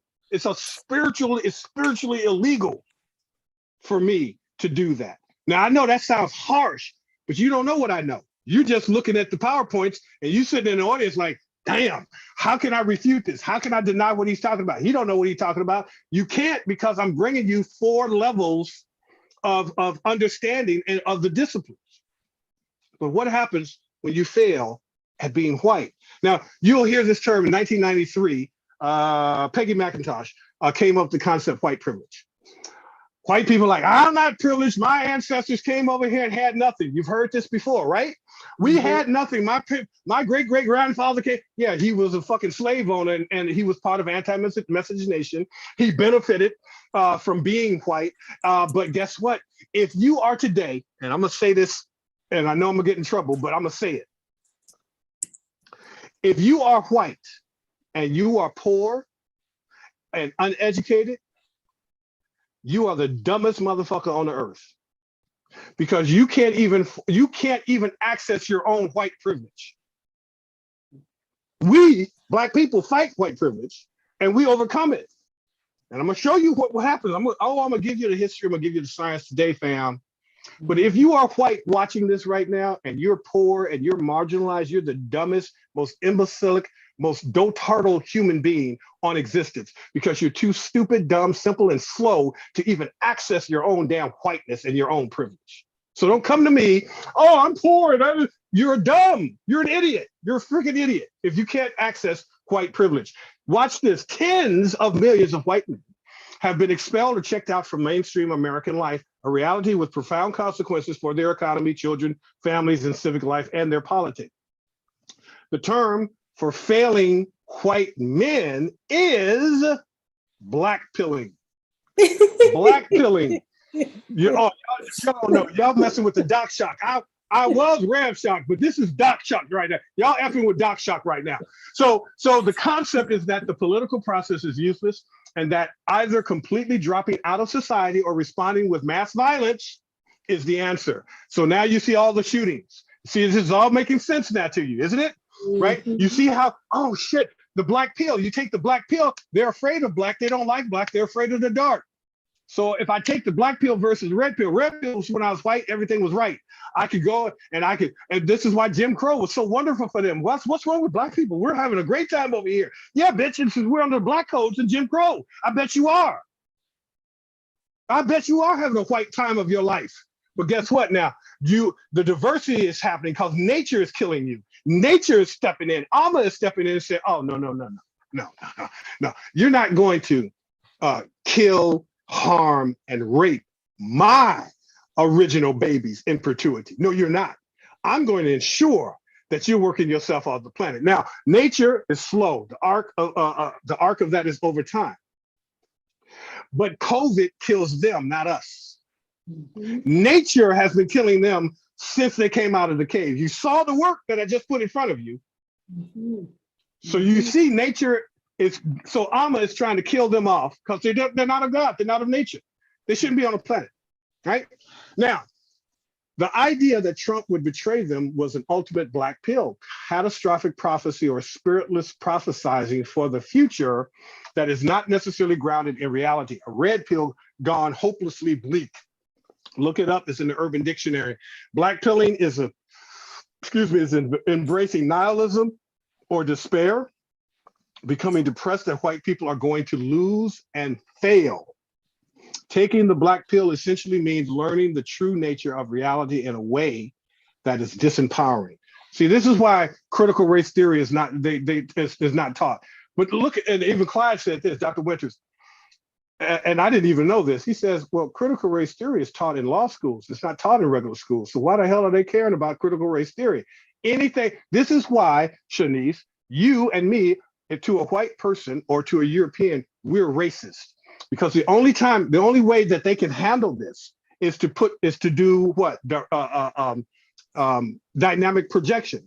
I have to project my insecurities. I have to project my recessive genetics onto you. Oh, you're being racist. No, I'm being historical. That's psychology. Yes. I'm being historical. This is history and science. So if history and science is racist, so be it. But I'm not racist. I don't give a damn about white people either or. I don't mess. Pardon my French. As the kids say, I don't fucks with whites. Okay, I don't do that. So that's not being racist. I'm just pro-black. Cat Williams. Cat Williams and Dave Chappelle. I'm gonna do this in an ethical way so it doesn't sound messed up. But Cat Williams and Dave Chappelle got in trouble with the LGBTQ community. And I think it was Cat says, I'm not anti-gay, I'm pro-vagina. That's what he basically, so that's what he meant. So I'm not racist against, I'm just pro-black. I'm pro first frequency, I'm first B1. I'm pro B1. I don't give a damn about white people. I love my people. And I'm happy as shit that I'm black. Every day I wake up, make sure it's like, oh shit, the skin is real. Okay, good.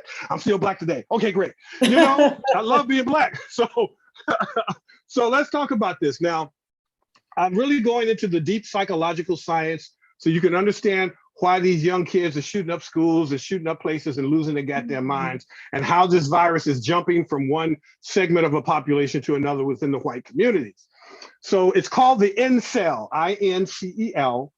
And it stands for involuntary celibate. Now let's go into the demographic profile of an incel. Jack Peterson believed he was too ugly to get laid. Now let's go back to, matter of fact, I'm gonna, let me see if I can. I don't think I can on this thing. Nah, I can't, shoot. Anyway, if I went back to the photo of the guy from Spain and the inbreeding, remember he was called ugly and he had black testicles. And he was I think we had a name for them in the UK. We call them hillybillies. There it is. So if you're white or European, you're not attractive. You ain't, you know, we got swag. You ain't got no damn swag. Back in the day, we used to call it game. You ain't got no game. Women just look at you and say, oh. When a woman looks at you like, oh, you can't buy a woman a drink because she'd rather fucking go thirsty than to have to talk to your ugly ass. This is an incel. There's a group, millions around the world, of white boys and men. In a dark corner of the internet, he found acceptance among a community of losers. An incel, or involuntarily celibate, meaning they can't get none, right? So it's like, I'm not volunteering to be celibate. I want some, you know, some good poo-tang, but I can't get none, goddamn, because they don't want me. Okay, so so understand. So believe that due to the reasons entirely beyond their control, they're either too short, too bald, too weak, a jawline, they cannot attract female partner. They believe they're doomed to remain alone forever. For many incels, this fantastic worldview is paired with a toxic hatred of women. Wow. Whom they blame for their lonely predicament. Incels regularly denigrate and dehumanize women in online forums. Some even fantasize about raping and killing women for rejecting them. Oh dear.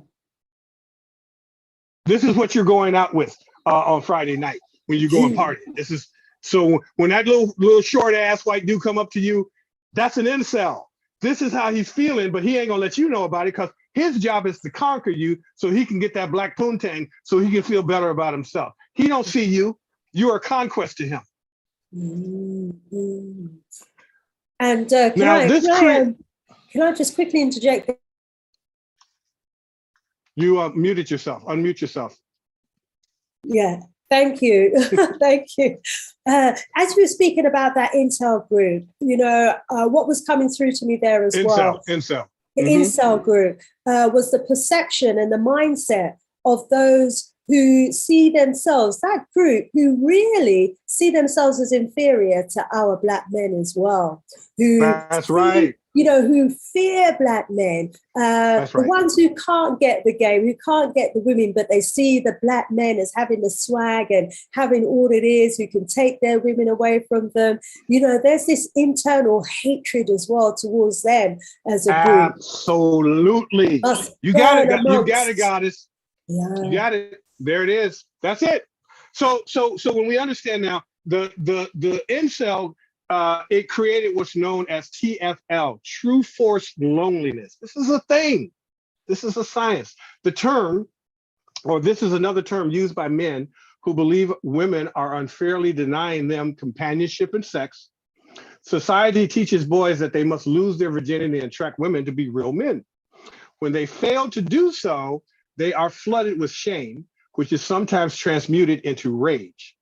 And incel stated, we are angry that women are not saving us. Look at the language. We're angry at women for not saving us. An incel is a member of an online subculture of people who define themselves as unable to get a romantic or sexual partner despite desiring one. Discussions in incel forums are often characterized by resentment and hatred, misogyny, misanthropy, self-pity, self-loathing, racism, a sense of entitlement to sex, and the endorsement of violence against women and sexually active people. Wow. This is why they shoot up a damn school. This is why all of these people are dying right now in mass. This is why the creation of the lone white boy or white dude shooting up mass amounts of people. They're incels. A recent survey about 300 active participants in incel offers, this was a survey done some years ago, about like 2014, somewhere in that area. They're young. Over 66% said they are under the age of 25. Almost 2/3 said they don't have any real friends. Over half said they have been considered, they've considered plastic surgery. Most said they have mental illness issues like depression or neurological differences like autism. That's not us, that's them. Because we mate with them, because we're part of them, because we're entangled with them, our children come out with autism and on the scale. Psychological profile of an incel, banning women from voting and working. We see them in the White House, we see them in Congress. Roe versus Wade, come on. Women are not human. One incel stated, we're too ugly to succeed because we're not human.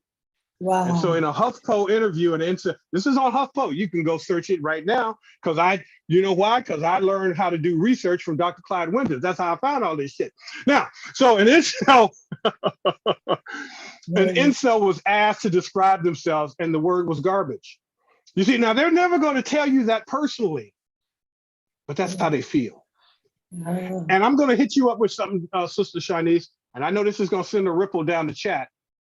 But when you see a black man, when you see a white man with a black woman and he created a black family, that's coming from, that relationship is a relationship with an incel, because he wants to conquer that black woman, make it look like he's not racist, but he ain't got no black male friends. Because he don't like black men. He don't like the king.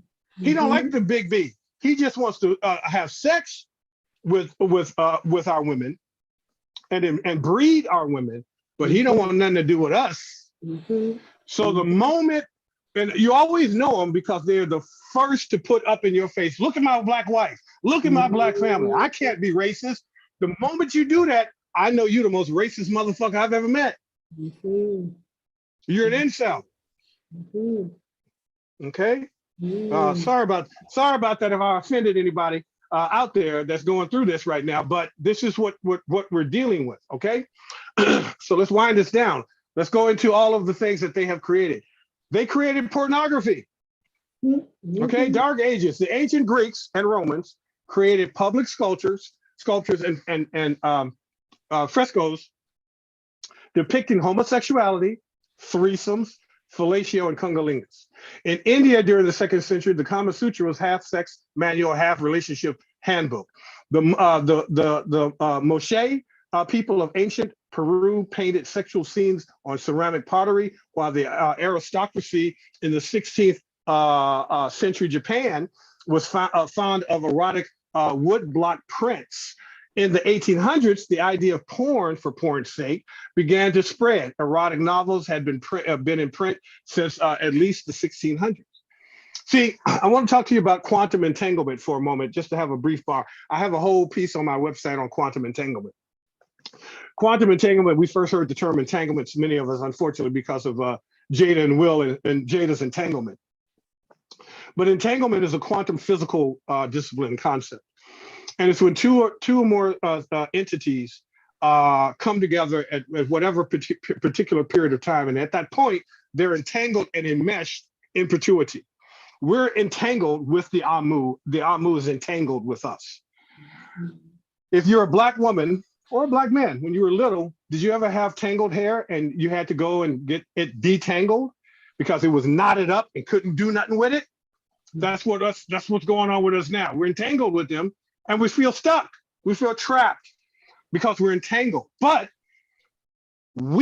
all of our fetishes, if you are into BDSM, bondage, discipline, sadomasochism, if you're into these fetishes, if you're into choking, if you're into all of these sexual concepts, it came from somewhere. There's an epigenetic reason why, and I'm just putting that, so black men, why do you have a foot fetish? Well, that comes from a genetic memory of entanglement from the Aamu. We didn't invent that.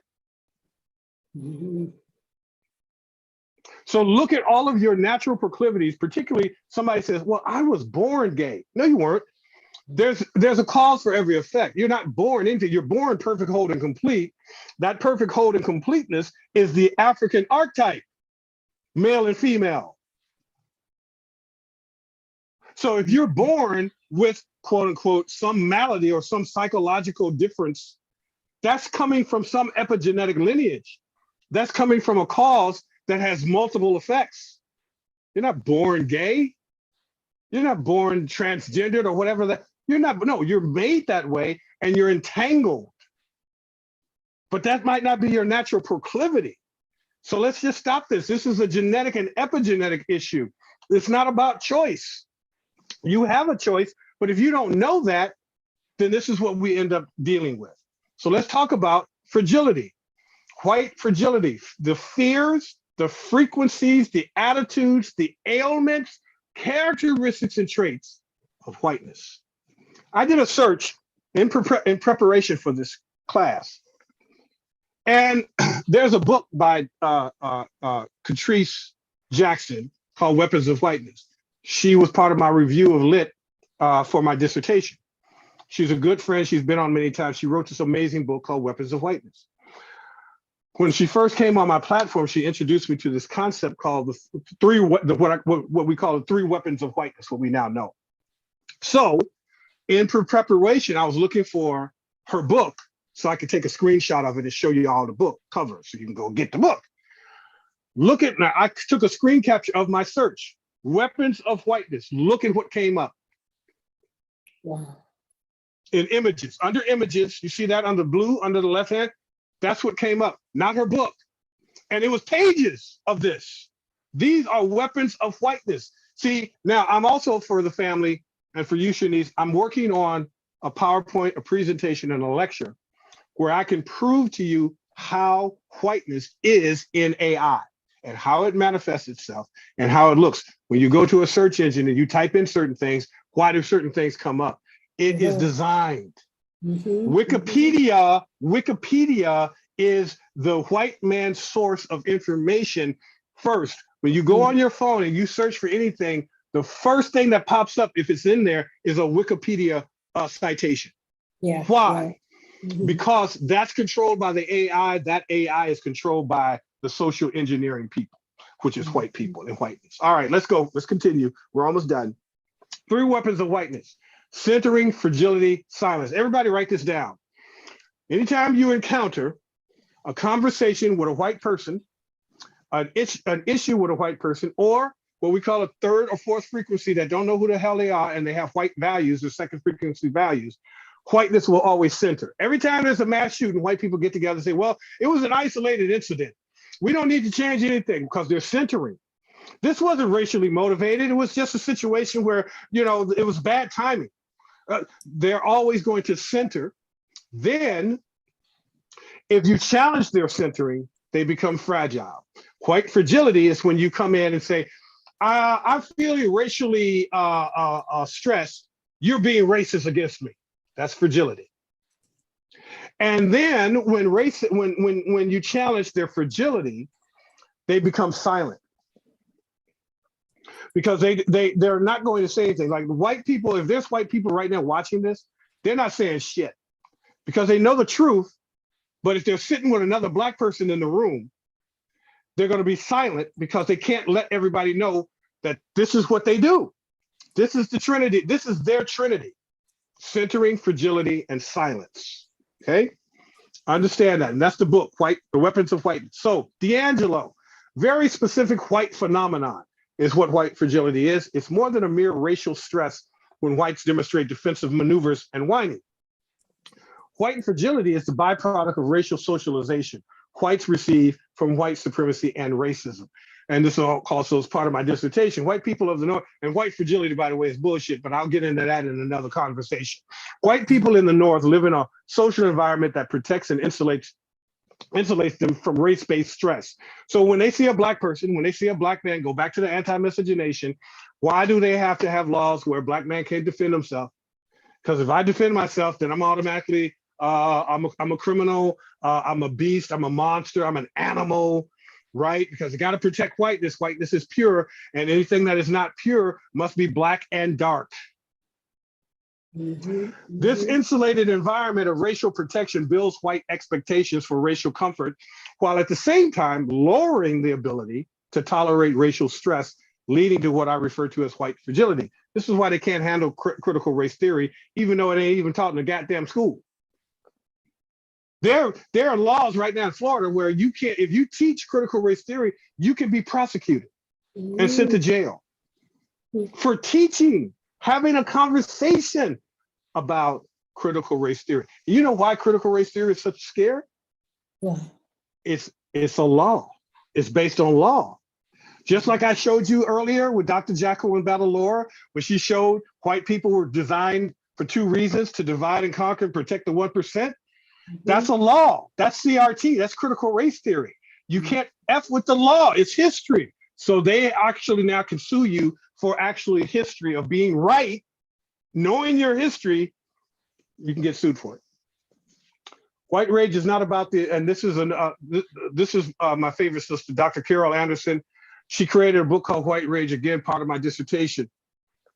It's not about the visible violence, but rather it works in a way that through the courts, through legislatures, and a range of government bureaucracies, it wreaks havoc subtly, almost imperceptibly, too imperceptibly, certainly for a nation consistently drawn to the spectacular, to what it can see.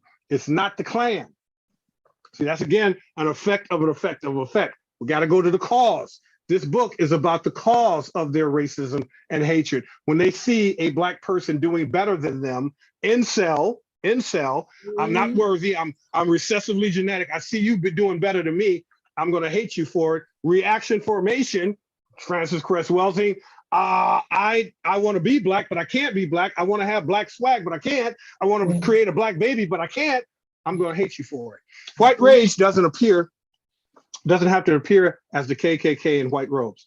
White rage does not have to set the crucifix on fire, nor does it have to take to the streets and burn down an African-American town in Tulsa. White rage manifests today in politics and policy that can be far more insidious and destructive to African Americans and Africans in the diaspora. So Dr. Anderson says this, she says, it became clear to me that the presence of Black people was not the trigger for white rage. It's the presence of Black people with ambition. It's the presence of Black people with drive. It's the presence of Black people with aspirations, Black people who achieve, in the presence of Black people who refuse to accept their subjugation. So just by me standing right here, well, I'm sitting, but as I stand as a Black man, that triggers white rage in the incel. Your existence, you ain't got to do it. You ain't got to do nothing. Just show up and they start looking at you differently. Walk into the store, walk into the bank, just stand. Everybody turn around. Because, watch this. Now, this is spirit science. Melanin absorbs light. Let me say it again. Melanin absorbs light. Yeah. Yes. If you are European, you look light. When Black appears, before white can even be registered, Black comes from the white, not the other way around. So melanin, darkness, Blackness absorbs you. Now, have you ever walked into a room, and watch where I'm going with this. If you're a Black woman, you walk into a room full of white men, oh, they love the shit out of you. Oh my God, look at you. Oh, your skin is so glowing. Oh, look at your hair. Oh my God, you're just so beautiful. Oh my God, I just love, are you married? What's your name? Right? You walk, a Black woman walks into a room of white women. Who that bitch? She think, she ain't, I don't know. She don't look right. I don't like her. Right? Same with Black men. Black men, we walk into a room full of Black men. What's up, fellas? How you doing, bro? I'm good, brother. What's going on? Yeah, hey, what's up? Black man walks into a room full of white men. Oh, you feel it. This is why it's frequency, signal, and vibration. Your existence denies their existence. Yeah, if I can just quickly jump in here. I mean, as you were speaking there, Dr. Rev, I mean, there's so much that you've said, but when you spoke about our presence and our melanin absorbing the light, it was like that we are just energy that walks through and lights Absolutely. up that wall. You see, so Absolutely. when they see us, they're seeing our light, they're seeing our energy, right. they're That's right. seeing the power of our existence. When white men, they've got to do all they can. Absolutely. When white men see a Black woman, they see something to conquer. When white men see a Black man, they see something to kill and defeat. Yeah. Yeah. Okay. Now let's go. Let me continue with this. So I'm painting this picture. This is going to be a badass portrait at the end of this. The fear, another one of their fears is the fear of the wigger. The wigger is white trash. Poor white trash is known as the wigger, a poor, uneducated white nigger. Nancy Eisenberg, who they of course hate because she's Jewish, wrote an incredible book called White Trash. It's a book, so don't get upset with me. There's a book dedicated to y'all, to the incels. And she writes this: the wretched and landless poor have existed from the time of the earliest British colonial settlement. They were alternatively known as waste people, offals, rubbish, lazy lovers, and crackers. By the 1850s, the downtrodden included so-called clay eaters, because they used to eat clay, and sandhillers, known for prematurely aged children, distinguished by their yellow skin, ragged clothing, and listless minds. Now, did I not just explain to you the Dark Ages earlier? And the conditions of the people in the Dark Ages? When you see poor white trash today, and they're looking dingy and dirty and smelly and stanky, that's epigenetics of the Dark Ages. Why is it you can make you can give a white person $1 million and they'll take that $1 million and live like poor white trash? You know, there's a show dedicated to it called Animal Kingdom. Why do they call it Animal Kingdom? Because they're the original animals. They're animal-like, but it's the kingdom called Europe. Look at the picture on the right. Waste people. This is what they call, see, when we go back to the whiteness purity, now we're talking socialism and class. So the white elite who saw themselves as pure and good and Christian, they look down at their own people just like we do ours, and they call them vagrants, rascals, rubbish, offscourings, lubbers, squatters, crackers, clay eaters, white trash, mud seals, scallywags, how many times have you heard that? Low downers, hillbillies, rednecks, trailer trash. Wow. That's how Donald Trump sees all of the white people that follow him. Wow. And he is one of them, but he just has money. So that's the class issue of whiteness and money. That's why they follow Donald Trump, because there's nowhere else to go. He's at least white, so I'm going to align with him because he's white. Now, Donald Trump will never come to your house because you poor white trash, you PWT, but in your mind, you think you've been taught that you're better than everybody else and you have white privilege, even though you're poor, stupid, and dumb and can't even access your own white privilege, but you're supposed to be better. You dumb son of a, okay, this is where real shock, I have to start drinking again. All right, so, because I get turned up. Some of y'all know me about that. I get turned up when I start talking about this stuff. All right, let's talk about the birth dearth. Now, earlier we talked about extinction protocols. We talked about working yourself off the planet. We talked about recessive genetics.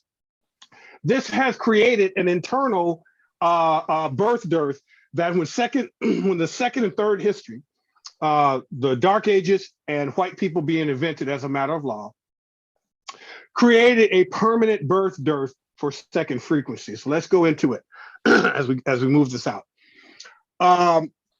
Dr. Paul Leon Masters, who was the guy who created University of Metaphysics, where I got my bachelor's, master's, and doctorate in metaphysics. This is what he says in one of his pieces of literature. In the process of evolution, and this is him telling on himself in a sense and telling on his group, when nature senses a flaw or lack in one of her creations, she removes it.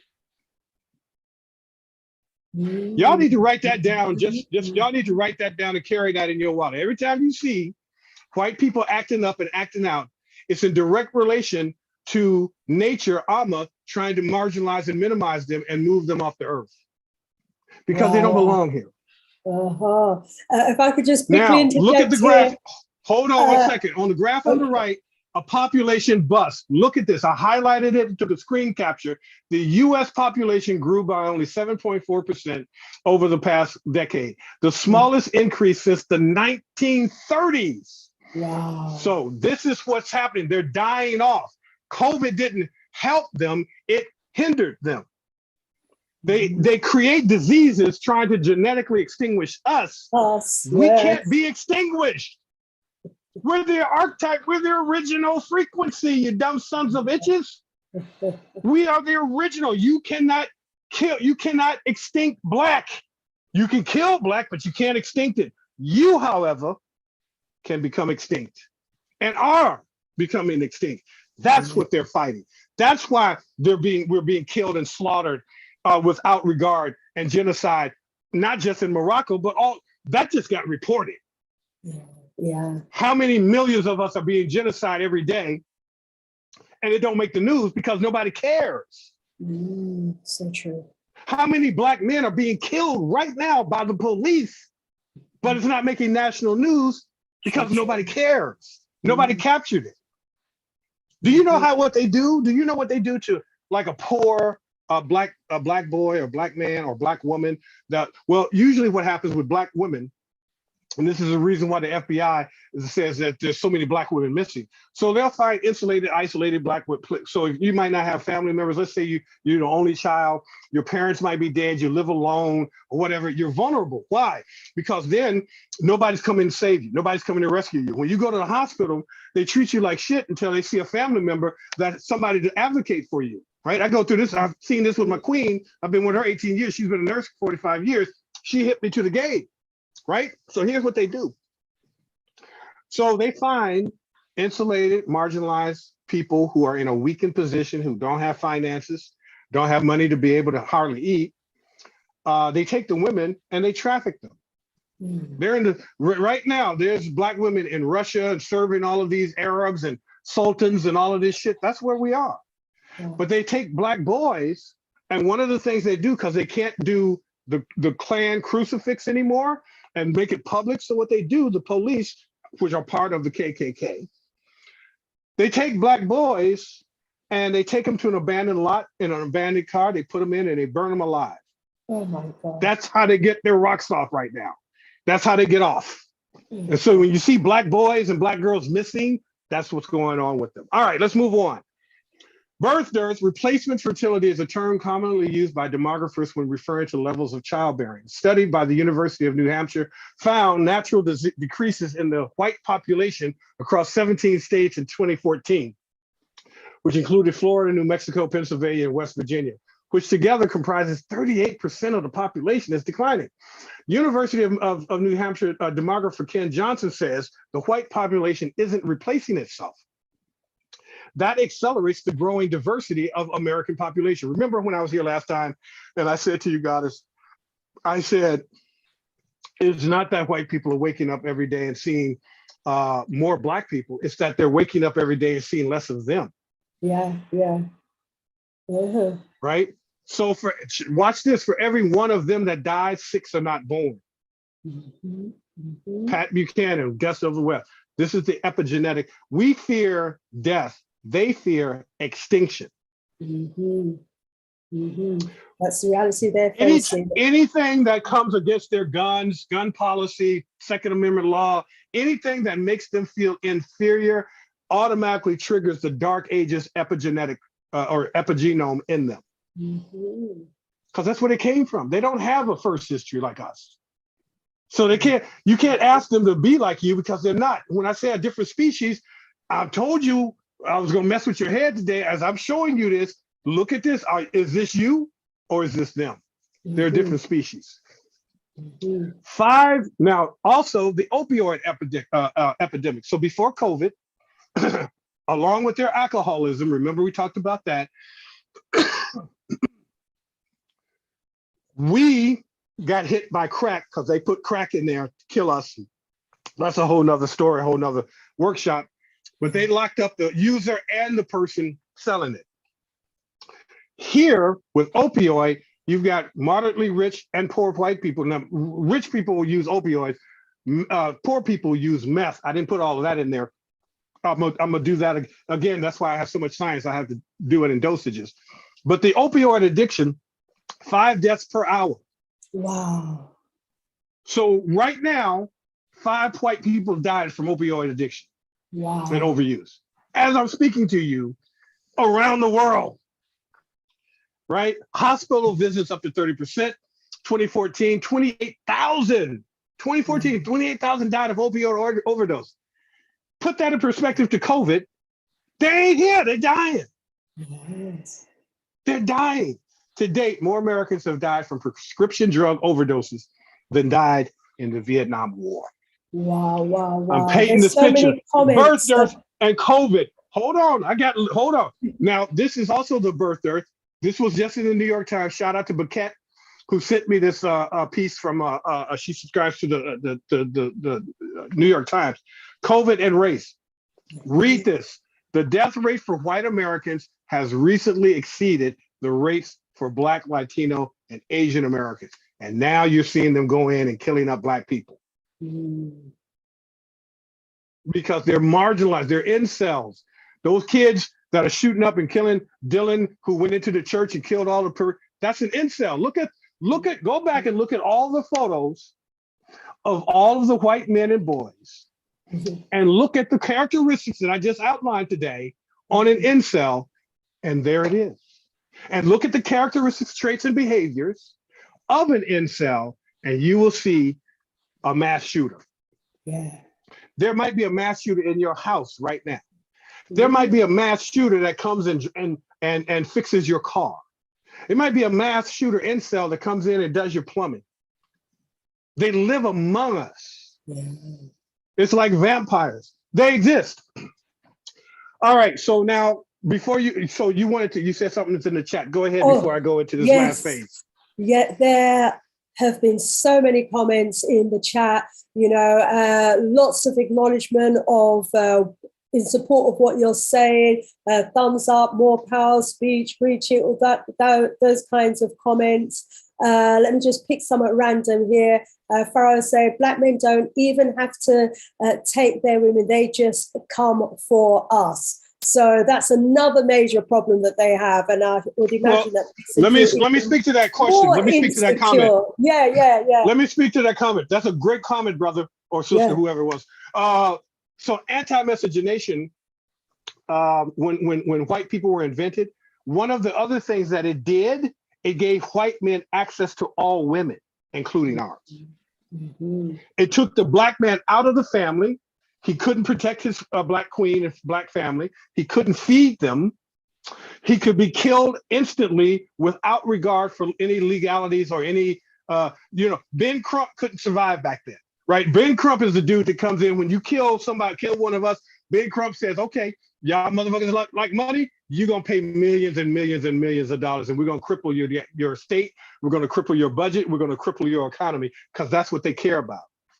Anti-miscegenation gave them access to our women, so that's why they feel like they can conquer women. They don't love Black women. They get the fuck out of here. Oh, I love my Black woman.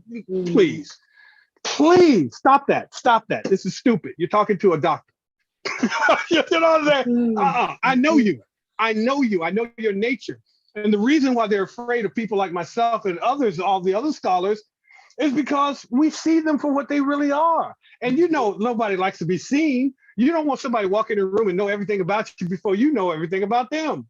Mm-hmm. That's another level of insecurity. So that's why they hate Black men. All right. This terminology, genetic annihilation theory. So we talked about recessive genetics.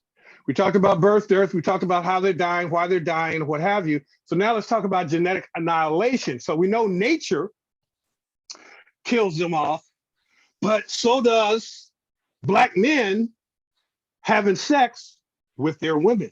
It kills their bloodline. And that's called genetic annihilation, which was first brought to our attention by Dr. Frances Cress Welsing back in 1969, somewhere in that area, when she unleashed the ISIS papers. So in the ISIS papers, she says the white global collective, which are Europeans, remain genetically recessive to Black, brown, red, and yellow global majority, and lives each day and each and every minute of and every hour in a continuous sphere of white annihilation by the global majority of genetic dominance, big B's, right? Mm-hmm. The fundamental fear of albino isolation, incels, that's the consciousness of an incel. See, I'm putting this together for you so you can see it. Mm-hmm. The fundamental fear of albino isolation, abandonment, and genetic annihilation is at the core of Western civilization, a civilization structured to ensure white genetic survival. This survival plan necessitates the subjection and control of all non-white people.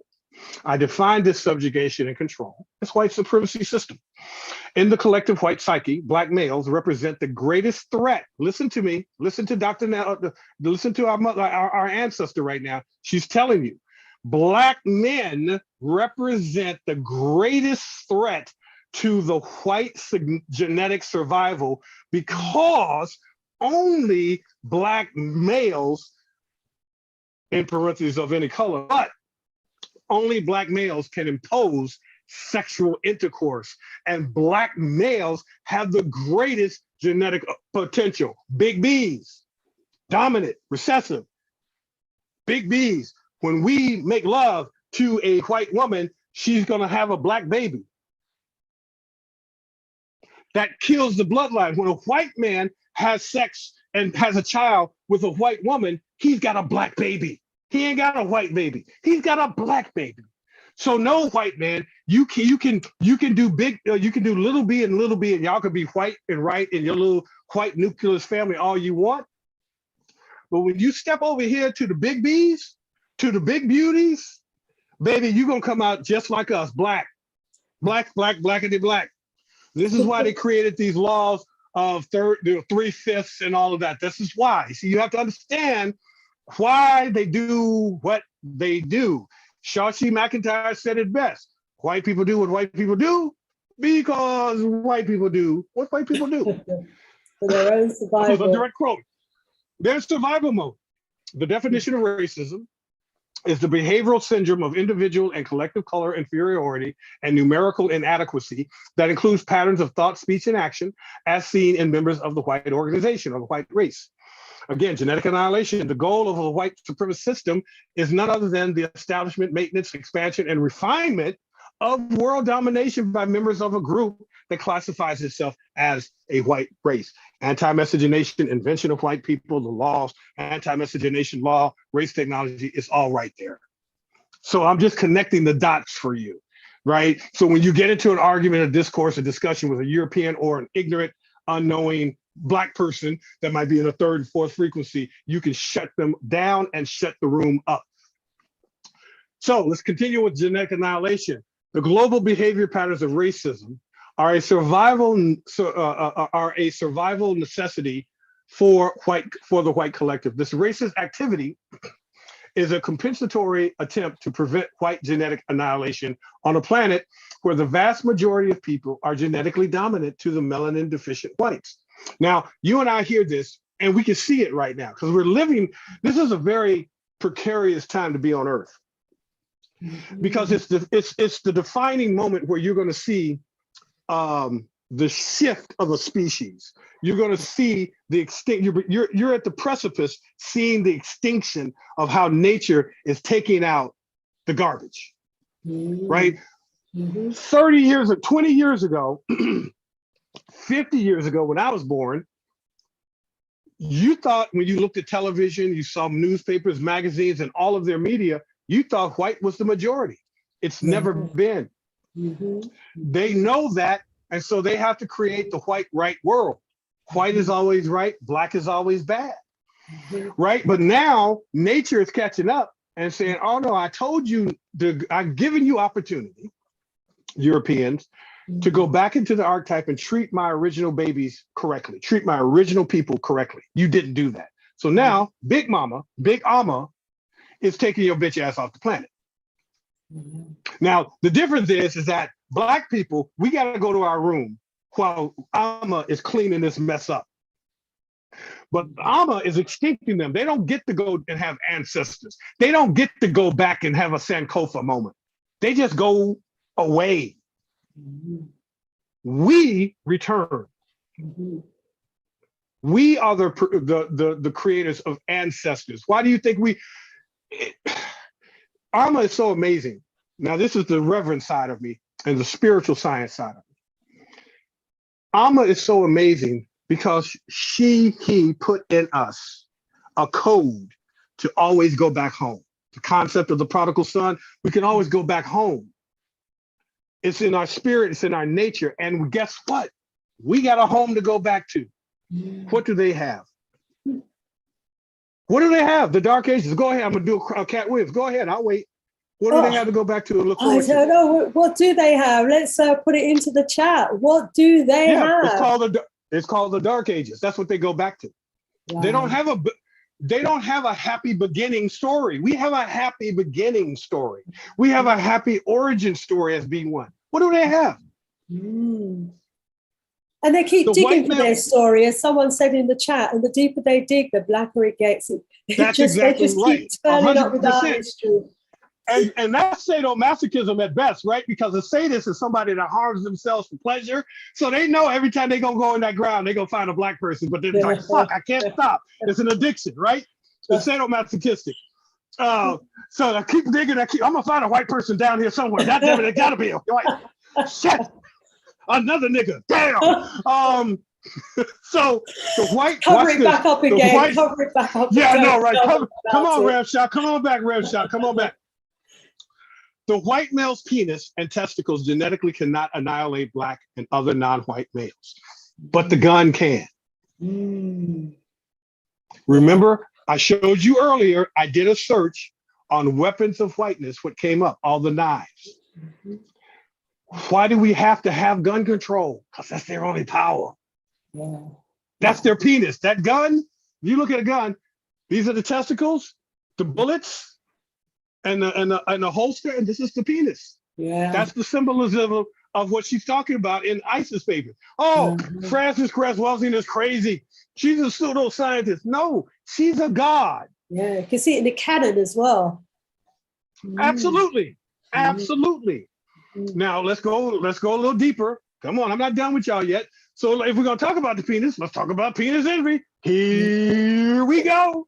Oh, Rev Shot brought the heat today. Freud first published the concept of penis envy in 1908, mentioning it several times throughout his career.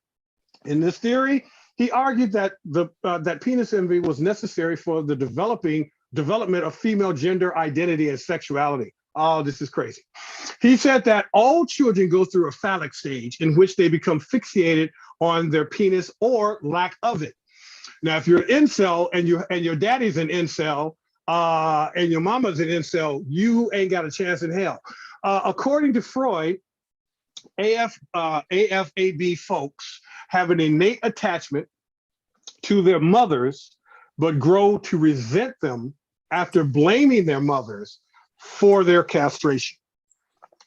Mommy, so in the white community, you'll never probably hear this in the world, but in the white community, why do I have a small penis, mommy, and black men have a big penis? Why is that? Big B, little B, son bitch. That's why. You didn't see Rev Shock's presentation? Watch Rev Shock's presentation on the Shawnee show, and you'll understand why you have a pulse. Why the appendages, remember that word, appendages, are going to be cold in colder climates.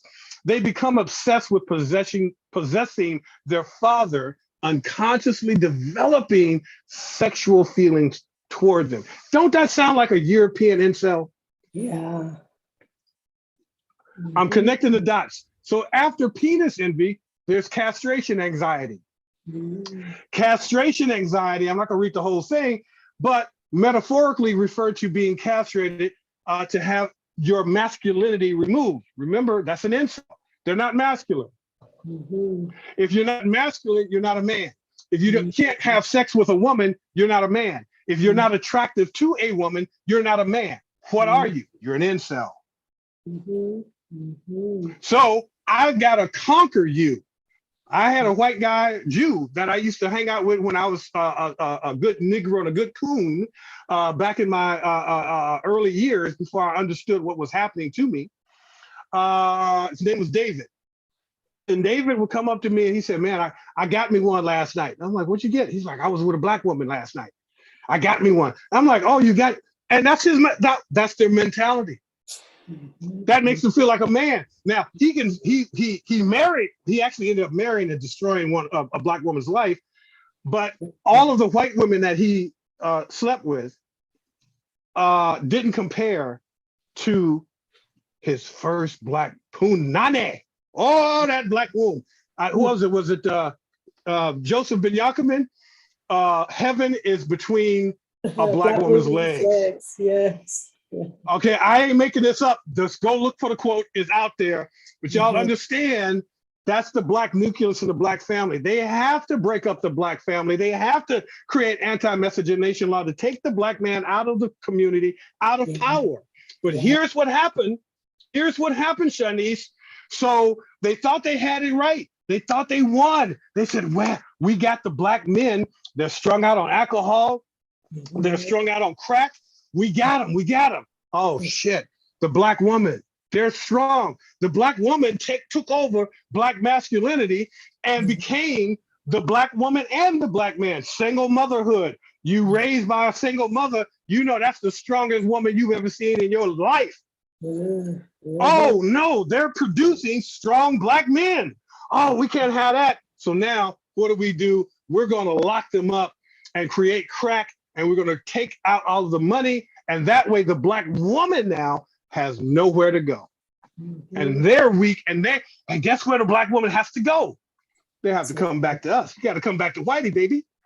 So that's what we're going to do. Here's what we're going to do. We're going to put up movies and television shows and TV commercials and magazines showing white men with a Black family. Look at us. We can run this. Are you seeing yourself in the data and in the presentation that I'm giving you tonight? This is not hyper. You see, this is why, as a reverend, I made a point to differentiate myself from all other quote unquote non-denominational and denominational ministers out there, because I knew there was a truth that nobody was talking about. There was a truth that nobody put together and connected these dots. So I developed a framework under social science and theosophy. Theosophy is the science of is science, philosophy, and religion. The trilogy of that creates theosophy, or theosophical inquiry. Philosophy is the highest of all sciences because it asks a question. So in order to be a good philosopher, you have to ask questions, which is why I've accumulated over 2,000 interviews in 35 years. I've mastered asking questions to find the cause to what? The effect. So now you're beginning to understand my methodology of how I became a scholar and how I move and how I see and how I think, because the goal of a philosopher is not to think like the regular people. I got to bring you information that you can't necessarily see, but I see it because I'm seeing patterns. I'm looking for causes, while most of us are just responding to the effect. Search for the cause and you'll always win. After that, watch this. Now, this is a science. This is real, people. Write this down. They're called Digisexuals. There was a whole show on Netflix. Second frequency Aamu are so weak and fragile as an incel, they prefer marrying AI robots to human relationships. There's men, white men right now, that have had marital ceremonies with a fucking robot, with a mannequin. A digisexual, no, this is real science, but I want you to understand the incels, what's going on in the population. They are so weak. And look at him. Look at him. Does he not look like an incel? Yeah. Sisters, would y'all give him some? I don't think so. And if you do, shame on you. A digisexual is a person who only gets sexual pleasure from digital entities, no actual other humans involved. Lately, manufacturers have upped their ante with the creation of female special versions for sexual pleasure. So you can rest assured that Bill Gates and Bezos and all of these white billionaires, this is their technology. This is what they're doing. Yeah. They're one of them. You know, there's such a big conversation that we could be having on each one of these slides, because there's just so much in there, Reverend Schultz, that you have pulled together, and you know, it's just worthy of just a great amount of conversation. And there's a bit of a discussion going on in the chat, and I don't know, and we have gone like, you know, a half hour over time, which is fine. I told you, and I don't want to rush you, and I don't want to rush you either. I've been posting links.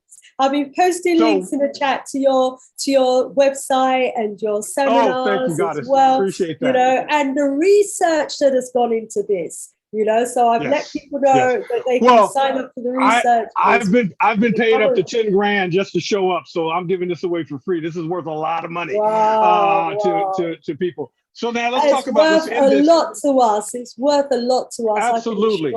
So what are second frequency Aamu really? So people are like, well, if they're not human, what are they? They're doppelgangers. They are. When they went into the caves and came out our evil twins. They came out anti-African, they came out anti-nature. They are the opposite of African. They're the opposite of us. So a doppelganger is a biologically unrelated look-alike or double of a living person. It's a fiction or mythology. that's portrayed as a ghostly or paranormal phenomenon, and they look ghostly and they're paranormal, seen as a harbinger of bad luck. They've brought us a lot of bad luck. I've never come across that term before. Thank you so much for that. You're so welcome. Other traditions and stories, and let's go a little deeper. I'll show you some photos so you can understand. That's doppelgangers. That's a doppelganger. We saw that in the movie Get Out. Yes, yes. That's an evil twin, right? They are us, but they're the opposite, turned inside and out from nature. They're the doppelgangers. So this is facts, because here's what James Small said. Africans are spiritual beings having an HUE, human experience, second frequency, that's my words, I intersected, but European people are humans searching for a spiritual experience. Yes. We are spirit.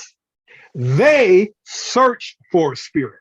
And I experienced that coming up as a minister in the non-denominational world. White people would chase me down the hallway, wanting access to me, using up all my time, taking up all my space. Notice sometimes, family, you might think white people like you. No, they're stemming you. Now, what does STEM mean? STEM stands for, write this down, space, time, energy, and movement. Whiteness, European, is designed to take up your space, take up your time, take up your energy, and take up your movement and stop your movement. That's what STEM stands for. Okay, they're stemming you all the time. That's why they like you. Stop catering to them and watch how quickly they'll turn on you. They'll threaten you, they'll sue you, they'll harm you in any way they possibly can, because you are no longer good to them and give them what they want. They can't use you anymore. All right. So in conclusion, I know y'all was waiting for that. In conclusion, thoughts from Rev Shock. Thoughts from me. Thoughts from Rev Shock. Anything that is against the original first frequency Black African, African American, Afro-Caribbean is against Aamu and is not of nature or God. They are devoid of spirit, of first spirit, which has damned them to live in eternal purgatory, as nature has rejected them and is slowly working them towards extinction. Their true power is only our ignorance. If you are ignorant to this, they have power over you. Hubris and ignorance, write this down, hubris and ignorance.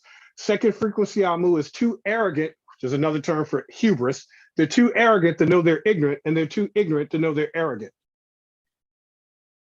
That's how you attack them. So I do a divide and conquer strategy. When I'm with an Aamu and I have to negotiate, I know they have hubris and ignorance. I know they're arrogant. They think I ain't shit and dumb, stupid, simple, and slow. Great. I need you to think that. So that's where your weakness is. And that's where I'm going to attack you. The Ice Age theory, children of the ice. When you come in second, you are angry and bitter because second frequency people do not have a first frequency B1 story. The creator did not choose them first. The creator chose the African first, hence first frequency. When a European J comes to you with this nonsense that they're the chosen ones or the chosen people, you look them in the eye and say, how is that possible when we were here first? We were first, yeah.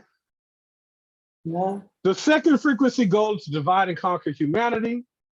They need us to believe that we are inferior so that they can matter, because white lives don't matter.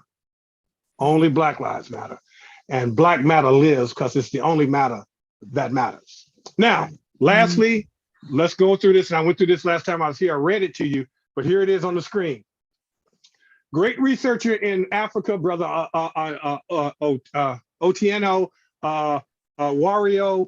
This is what he says. A species cannot have two completely different versions of its own history unless the humanoid that opposes its history is not of the same species.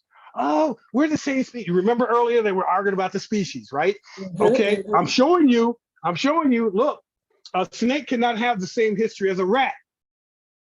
Number two, a species cannot attack, watch this, a species cannot attack and intend to enslave and colonize its own kind for 3,000 years unless it is a different species from the one it attacks. Oh, y'all ain't ready for Rev Shock and Doc Shock. When Rev Shock and Doc Shock get together, that's a bipolar juggernaut. Y'all ain't ready. A species, number three, a species cannot hate or despise its own kind by physical appearance and color. It would immediately recognize people of its own species and not attack. Yeah. All right, so what do we need to do? How do we do? What do we do? In closing, first frequency Amas. One, ain't nothing wrong with you. Something happened to you. You need to read, this needs to be your mantra. Ain't nothing wrong with Black people, ain't nothing wrong with African people anywhere in the world. We're the best of the best because we're the first of the all first. Everything that you think is wrong with you comes from the entanglement and projection from a classless concept called white people and people who are suffering from the psychopathy and sociopathy of the Dark Ages. It ain't nothing wrong with my Black people. You hear me? Something happened to us. So next thing you need to do is develop B1 first frequency, first sight consciousness. Now, Du Bois gave us the glory and gave us the concept of double consciousness. When we talk about the concept of signal interruption, when you are around white people, your signal gets interrupted. You can't be yourself, right? And so you have to act a certain way to be around them. That's double consciousness because that's not normal or an act of nature. So your consciousness splits. And in order to be in a white world, in a white environment, in European situation, you have to develop double consciousness. We call double consciousness third frequency, the coon, the assimilated, the colonized, the domesticated. When that Black idea, Dr. Obadeshaka calls it assimilation and Black identity. When you are assimilated into a culture, you develop a Black identity. That Black identity breaks off and creates the Negro, the good coon that goes to work, goes to school, gets a good degree, gets a good job, goes to church, believes in the white boy in the stick, the white boy in the sky, and the white boy on the boat. Columbus believes that they're descendants of slaves. That's a good coon. That's double consciousness. Some of us said, hell to the gnaw to that, but we don't know that we're first frequency gods, so we just became straight out real niggas out here in the street. We became the thugs, the thoughts, the bitches, the hoes. That's the break of double consciousness, the trauma bond, the trauma response to double consciousness that Du Bois gave us the glory on. But I'm breaking it down to you now, psychologically, metaphysically, memetically. This is what happened to you. This is what happened to us. We are both third and fourth frequency because our signal is interrupted. Sometimes we act like a coon, sometimes we just act like a straight out nigga. But we're not coons or niggas. We have been socially engineered to be. Right. We are first frequency gods and goddesses having a coon or a nigga experience. Do you understand? Nothing's wrong with you. This is what is happening to you as I'm speaking to you right now. So next thing I want you to do, if you found that this information was powerful, which I think you did, I want to introduce you to this brother, Keenan Booker. He wrote a 3-volume series called Kicked Out of Heaven. And in that volume, everything you ever needed to know about the Dark Ages and why Europeans are the way they are, that's the dude. Now, because I'm a top researcher and because I've done so many damn interviews over 35 years, some would say I kind of know what the hell I'm talking about. So I'm saying to you that this guy, this is the guy, this is the next dude that's going to change and give you a level of understanding. Because let me tell you, family, these mass shootings, this genocide, this ain't nothing. When you are afraid of becoming extinct, not afraid of dying, but becoming extinct, these white people gonna lose their goddamn mind. You ain't seen shit yet, but you need to understand the Dark Ages, medieval times, and the Middle Ages And so I commissioned this guy to do a 4-week, actually 5 weeks, 5 weeks, the Kicked Out of Heaven webinar series. And we did it cheaply. We did it so you can afford it. It's $100 for 5 weeks, 2 hours per. You get access to the replays forever. You get downloads. You're going to learn what Doc Shock learned and what he knows. My personal goal is everybody has the same level of knowledge and information, just like we did back in Kemet. Everybody had the same level of knowledge and disciplines. When Aamu came in, all those disciplines began to all of that one mind fractured. Hence, Wade Noble's Blacks suffer from a fractured identity and a shattered consciousness. That shattering is signal interruption. And in that signal interruption, the Black brain that was once cohesive fractured, and then it developed all of these different ologies and disciplines. Technically, we're supposed to know all of this stuff, and we do because it's in the Akashic records, and we have access to all knowledge because we are one with the one, because we manifested and melded heaven and earth, as above, so below, as within, so without. We were one mind. Marie Charles on your platform came on, and she'll tell you there was only one culture. Well, if there's one culture, guess what? There has to be one what? One mind. Mm-hmm. So with that one mind, I am one with the one. When we are interrupted, because you can't, the law of thermodynamics, you can't kill us. You can't kill our first frequency. You have to interrupt it. Mm-hmm. And when you interrupt it, it creates all of these, a myriad of different disciplines: psychology, biology, neurobiology, this, memetics, and this, all of these metaphysics, and all of these are ologies of the one. So my job, my goal is to merge them all together, put them back together, be able to teach it, disseminate it, so our children coming up will be all on the same page. They will know that they were born gods and goddesses and have been socially engineered or thought to be socially engineered to be thugs, thots, bitches, and hoes, or good coons. Okay?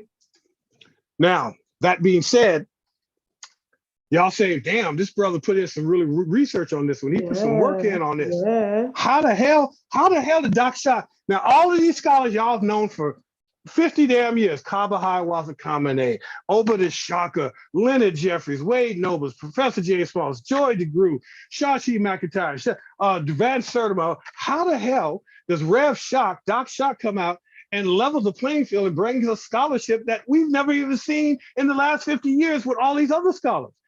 I can tell you how. I got infected by a scholar. His name is Dr. Clyde Winters. I love him. We call him Pop Pop affectionately because I learned something.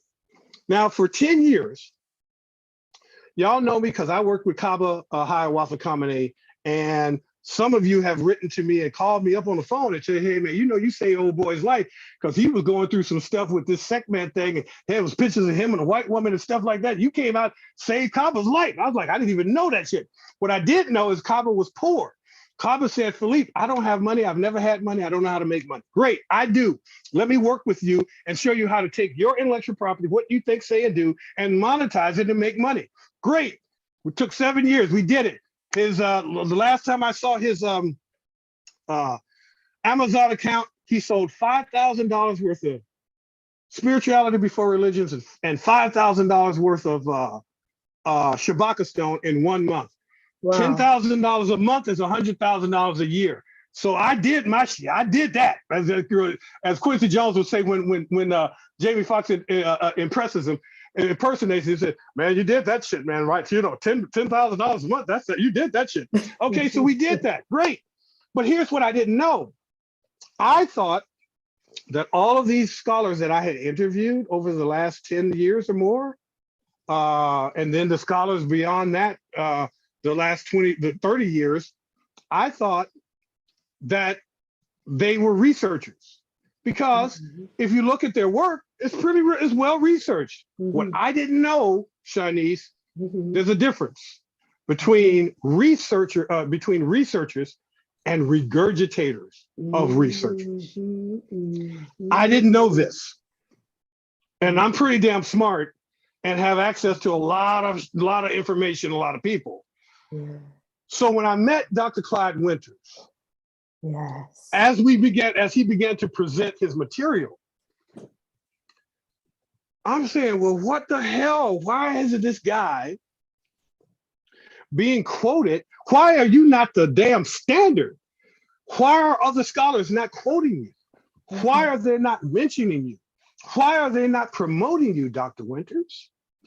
Dr. Winters shared with me something. He shared with me a letter.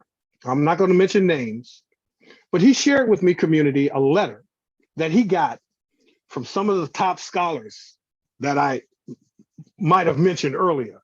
But there were some top scholars that got together, sent him a letter, and said, "You'll never make it. Your work will never be promoted. You'll never be known by us." Wow. Because Dr. Winters is the threat. Oh my God. Now, because I'm a researcher, I don't believe anything until I see first sight consciousness and lay my eyes on it. Mm-hmm. Van Sertima, who we love, stole his shit. Wow. That's all Clyde's. All that stuff you see on Van Sertima, every book, everything, that's Clyde Winters. Wow. Sorry, I hate to say this, but also Runoko Rashidi stole it, took everything, all of that stuff that he wrote, he stole it from Clyde. Wow. Because in order to be somebody, sometimes people don't know how to do research, primary research. Beyond PhD level, if you knew how to do that, you would be unstoppable. And that is why I melded and merged and said, okay, Clyde, I'm dropping everybody else. I'm working with you exclusively. You are producing original research content every single week. This coming Thursday will be 40 weeks. Wow. 40 weeks of a man who is one of the top researchers in the freaking world and the only peer-reviewed scholar. Now, this is important because people hear peer-reviewed. What it means is that peer-reviewed basically means that his work, white people had to go in the kitchen, get a glass of water and write "shut the fuck up" on it and drink a bottle of "shut the fuck up," because when it's peer-reviewed, it's unequivocal. Mm-hmm. You cannot argue with peer-reviewed because it means that is the standard. Clyde Winters is the standard. He's the only peer-reviewed scholar. Wow. In perpetuity of past and current. We don't know about the future, but he's the only dude that's peer-reviewed. So, and peer-reviewed because of his work in understanding genetics, showing that we're a different species and that we're the first species and that we're first frequency and B1. So I decided to ask Dr. Winters, I said, sir, after interviewing you, working with you, producing these weekly shows and classes and lectures, would you be willing to teach us how to do primary research? So, and he'll tell you all of it is my fault. So he said, I've never done it online before. I don't even know if I can. And I said, well, I know you can, even though you haven't done it before. Can you at least try? He put together a 15-week course. And it was 30 of us that signed up, that I called the Dirty 30. And it was a little bit more than that. It was 35, but I called it just narrowed down to 30. Anyway, and I said, Dr. Winters, you have changed our lives. I can't go back to listen to the regurgitators. Now, I love my regurgitators. I love my regurgitators who do research from my work. Now, one person I do have to say has some original work, and that's Over the Shaka with the 6-fold stages to mental freedom. His work on Dogonic cosmology, nobody else in the world can do what he does. Over the Shaka is the shit, right? But the reason Kava used to call me the kingmaker and the god maker is because I'm not the scholar who comes out and says, look, I invented all of this, I'm the genius, and just refer to other scholars. No, I make them. I promote them. I produce their work. I make sure the world knows their names, like a Keenan Booker, right? Like a Clyde Winters. So I'm the kingmaker and the god maker because I have subjugated my ego enough to realize I don't know shit. So if I don't know shit, I need to find out who knows the shit. And the only people who know the shit are the people whose shit don't stink. And Clyde Winters shit don't stink. Okay? I'm just keeping it real for you, fam, because y'all know who I am. Y'all know who I am, right? So this is now Shanice, Sister Shanice, is going to be in the second iteration of this, because we asked Clyde, and y'all asked Clyde, hey, Dr. Winters, can I get in that class? Are you going to do another one? So he's doing another one. This is the second one. Put the link in the chat for the family to sign up. Yes, Two ways to pay. You could do the full shebang, or you could do $150 a month. But listen to me, family, and I want you to pay close attention to what I'm about to say. You will be the baddest ass researcher on earth, and nobody will be able to stop you anywhere in the freaking world. And even all of our current scholars, you will fucking pass, and they will look at you and say, I can't say shit because you're doing primary research. And in fact, some of the stuff that we're regurgitating, some of the stuff that I see from some of the scholars that I've interviewed, when I look back now, oh shit, they got it from Clyde. So you need to be a part of this. If you want to free your mind, free your people, empower your children, you need to know how to do this. And guess what? You ain't got to be a PhD. But when you come out, you're going to be acting and talking like a PhD. So I highly recommend this because it levels the playing field.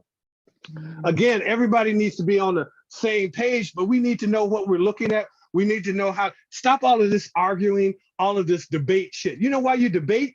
Because you're dumb. You're dumb because you debate.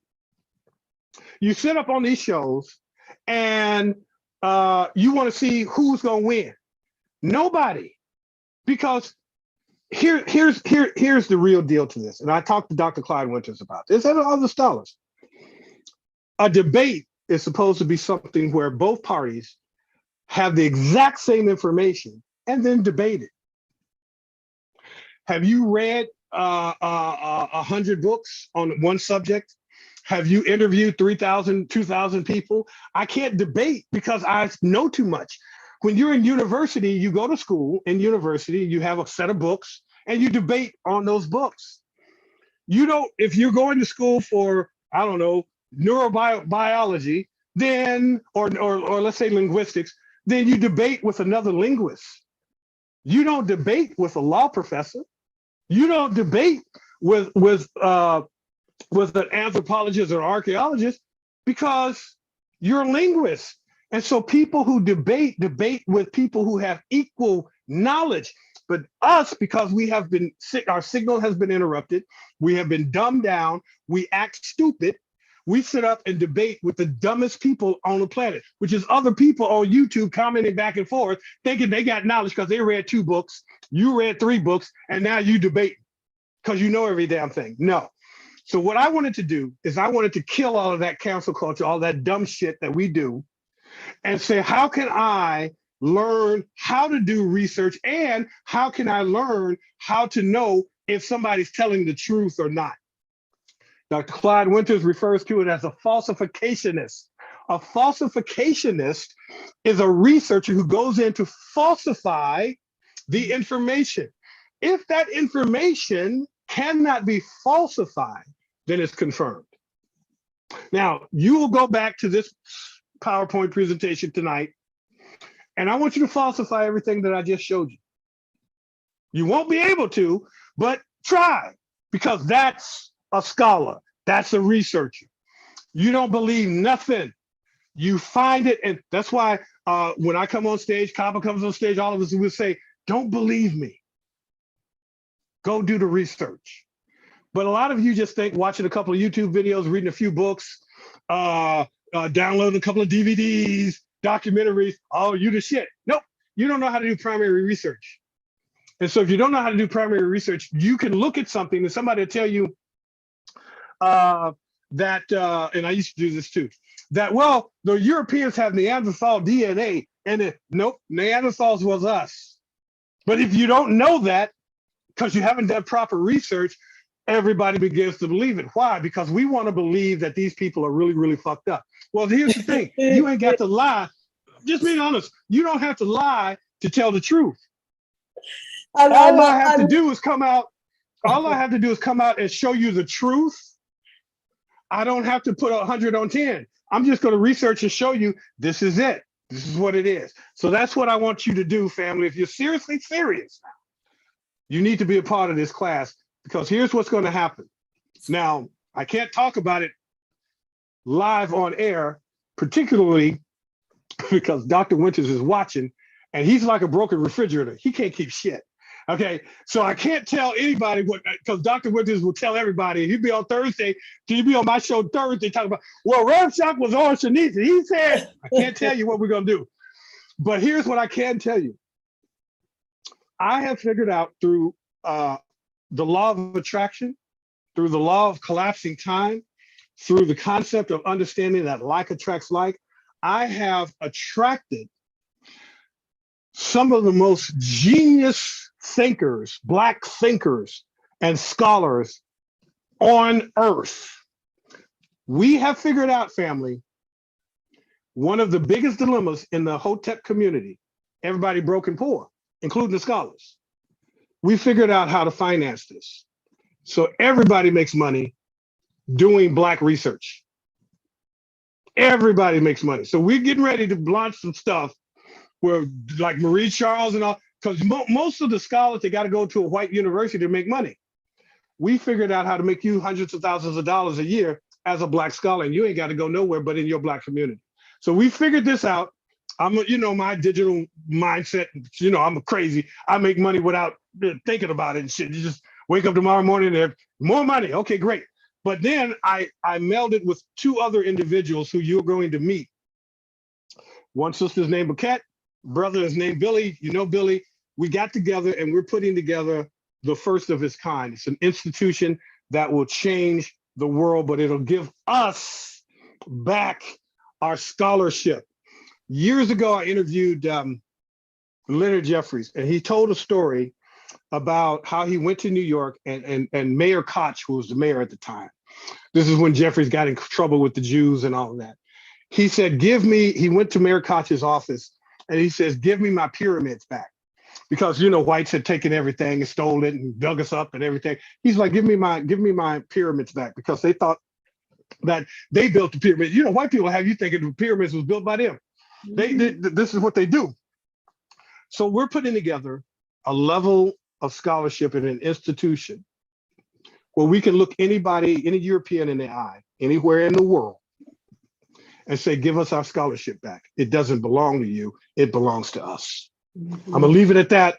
That's what you're gonna do. So, all right, wind it down. You can go to shockmetaphysics.com. I have a free 6-day e-course, this video. You're gonna see Kaba, you're gonna see James, you're gonna see Jeffries, you're gonna see everybody, because everybody's in there.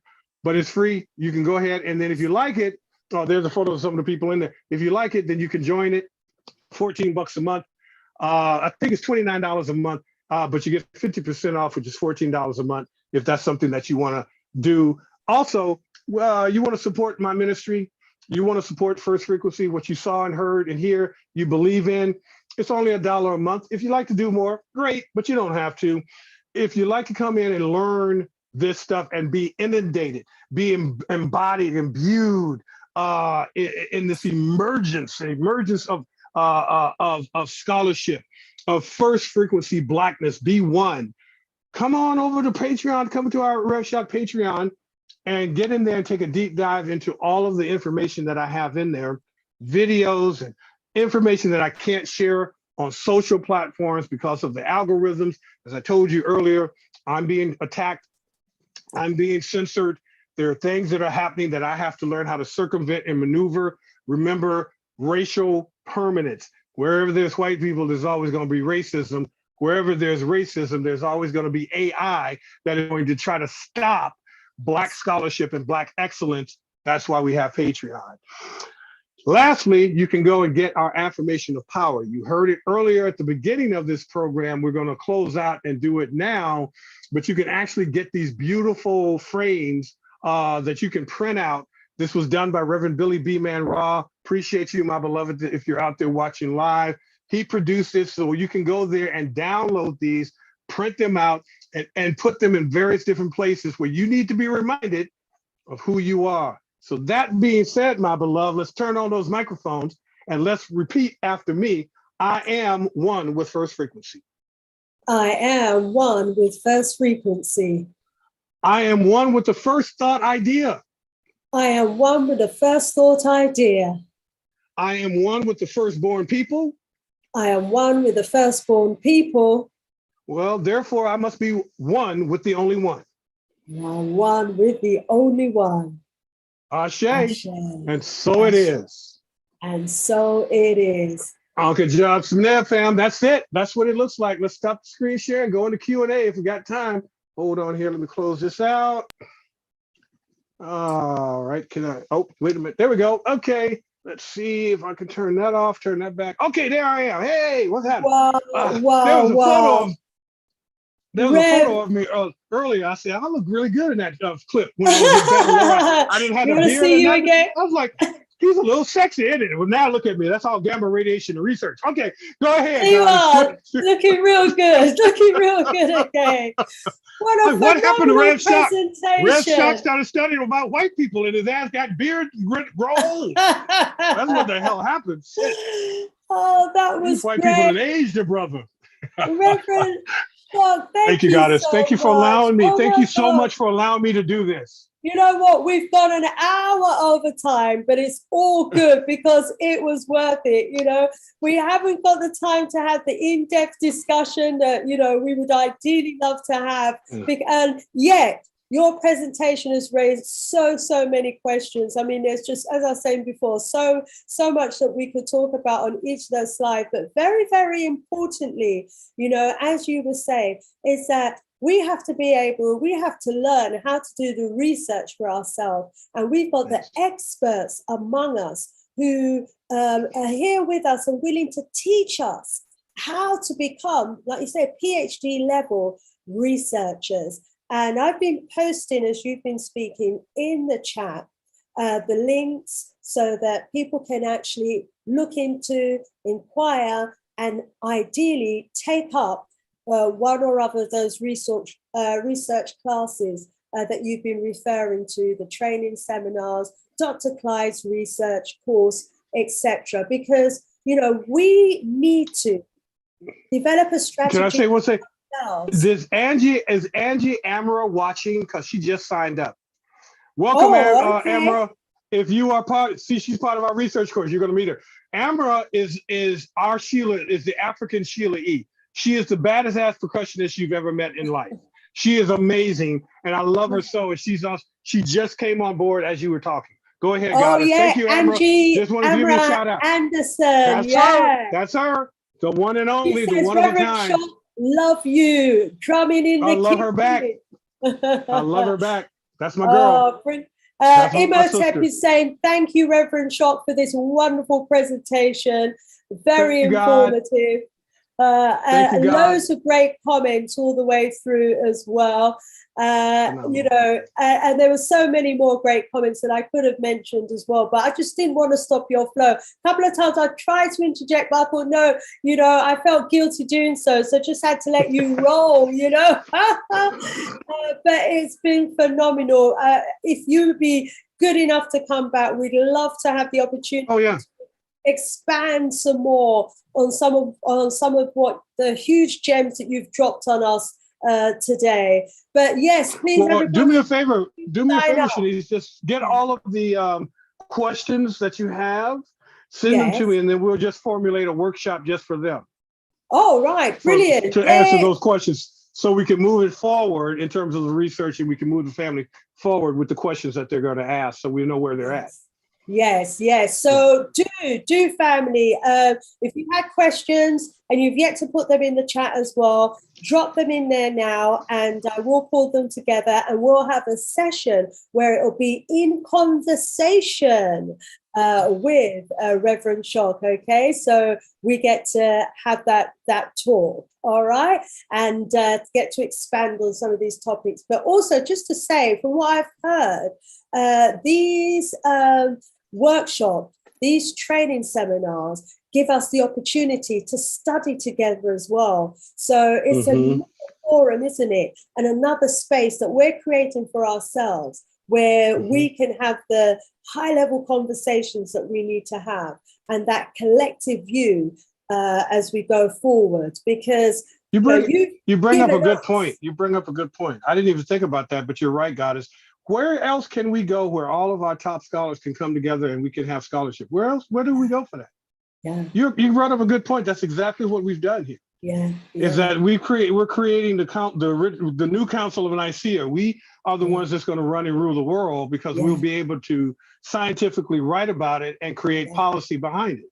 Yes, yes. And it's the way you presented your presentation just there as well. You've backed up what you're saying, with historical evidence, with law, with linguistical evidence, So if anyone's going to come and try and counter anything, they've got to come with history, they've got to come with law, they've got to have to come, they're going to have to come correct. But I can't leave the house either.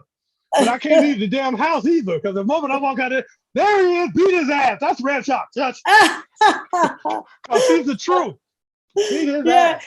Ojak's saying as well, we need more Marcus Garvey men and women as well. We do. And you know what? Just imagine, I just can't wait to do the course personally, because I just have that feeling that it's going to help me, I think, to become the person that I'm destined to become.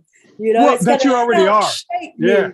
And the person we already are, but there needs to be something that brings it out, isn't it? Brings it out. And, that's right. Because the educational system that we've all gone through has suppressed and oppressed our abilities and capabilities. And so we haven't been in that free position to be able to accomplish and be all that we have the potential to be. So imagine coming into our space and in our environment and growing together and becoming all that we can be. So all is not lost yet. All is not lost. So family, I want to thank you all so much for staying with us. Angie Amara has said, Baba, Dr. Clyde Winters' course is a must for those who are serious about becoming a thought leader in their field. I will be on the course. And yes, you have signed up, and, look forward to meeting you on that course as well. Rafa Damar is saying, so beautiful. I look forward to signing up for the class and applying what I have learned. There you go, family. It's what we're going to do. Vanessa is saying, I couldn't say anything, but I knew Dr. Winter was the real deal and a genius. Yes, he is indeed. Yes, he is. Icon Bay, the thing to which the term color is applied doesn't necessarily have to possess the character inputted to it. A person who holds land under color of title does not have actual title to it. So that requires a whole different level of conversation there. Heard you say real genius, define messenger. He wanted to check for yourself. He doesn't want you to believe in. Quite sure I get that, but thanks for your comments as well anyway. So family, we've gone well over time, so I'm going to leave it there for now. But thank you all for staying with us. For those of you who are saying brilliant show, who are giving us a thumbs up, who are thanking us, who are asking for surgeries and more from Philippe Schock, and thank you all so much. The Sheriff Epps is saying, to anyone in London, please come to the meeting at Lambeth Town Hall on the 7th of July at 6:30. Okay, it sounds as though there's an important meeting on the 7th of July in Lambeth. And it might be to do with a comment I saw earlier in the chat about a Russ being allowed to die. It could be to do with police brutality. We understand from today's presentation exactly what's going on there, but we've got to interrupt their frequency. And by all of us turning up at a meeting, protesting and demanding accountability, we are interrupting their frequency, because they don't expect us to say anything. They expect us to be silent. And so when we turn up and we demand and challenge their conduct and behavior, we are taking back our frequency and redirecting the frequency towards action. and a different outcome. Wow, we've learned so much from you today, Rev. Let me allow you to close today's session. I know you have done with your wonderful, what do you call it, your mantra, you know, but the affirmation of power, yeah. Yeah. So, but let me allow you to leave us with a few closing remarks. So, family, whatever it is that you want to manifest in your life, whatever it is that you want to change your life for, know that nothing is wrong with you. Nothing has ever been wrong with you. Something happened to you. Our job, my assignment. Once I found my purpose, Aamu gave me my assignment. My assignment is not to be a minister, it's to be an administrator, to administer to the community for you to reach your highest levels of life and living, and to live your heaven here on earth while you're living, not after you transition. So with that being said, I'm going to quote and change the quote a little bit from one of those 2,000 interviews I've done back in the day with Zig Ziglar. Don't give up, don't let up, and don't shut up until Aamu takes you up. Ashe, absolutely beautiful. So family, let's all rise together. We have the expertise among us who are ready to work with us and for us, in support of us, so that we can all rise together. So let's do just that. Looking forward to seeing some of you on the course. Looking forward to you rejoining us again, Reverend Shaw, because we love you so much. We love you. Thank you so much. Love you back. Rise up, family. Bye-bye. Rise up, family. Bye for now. Sister Shanice out of here. See you on Monday. More love, more power.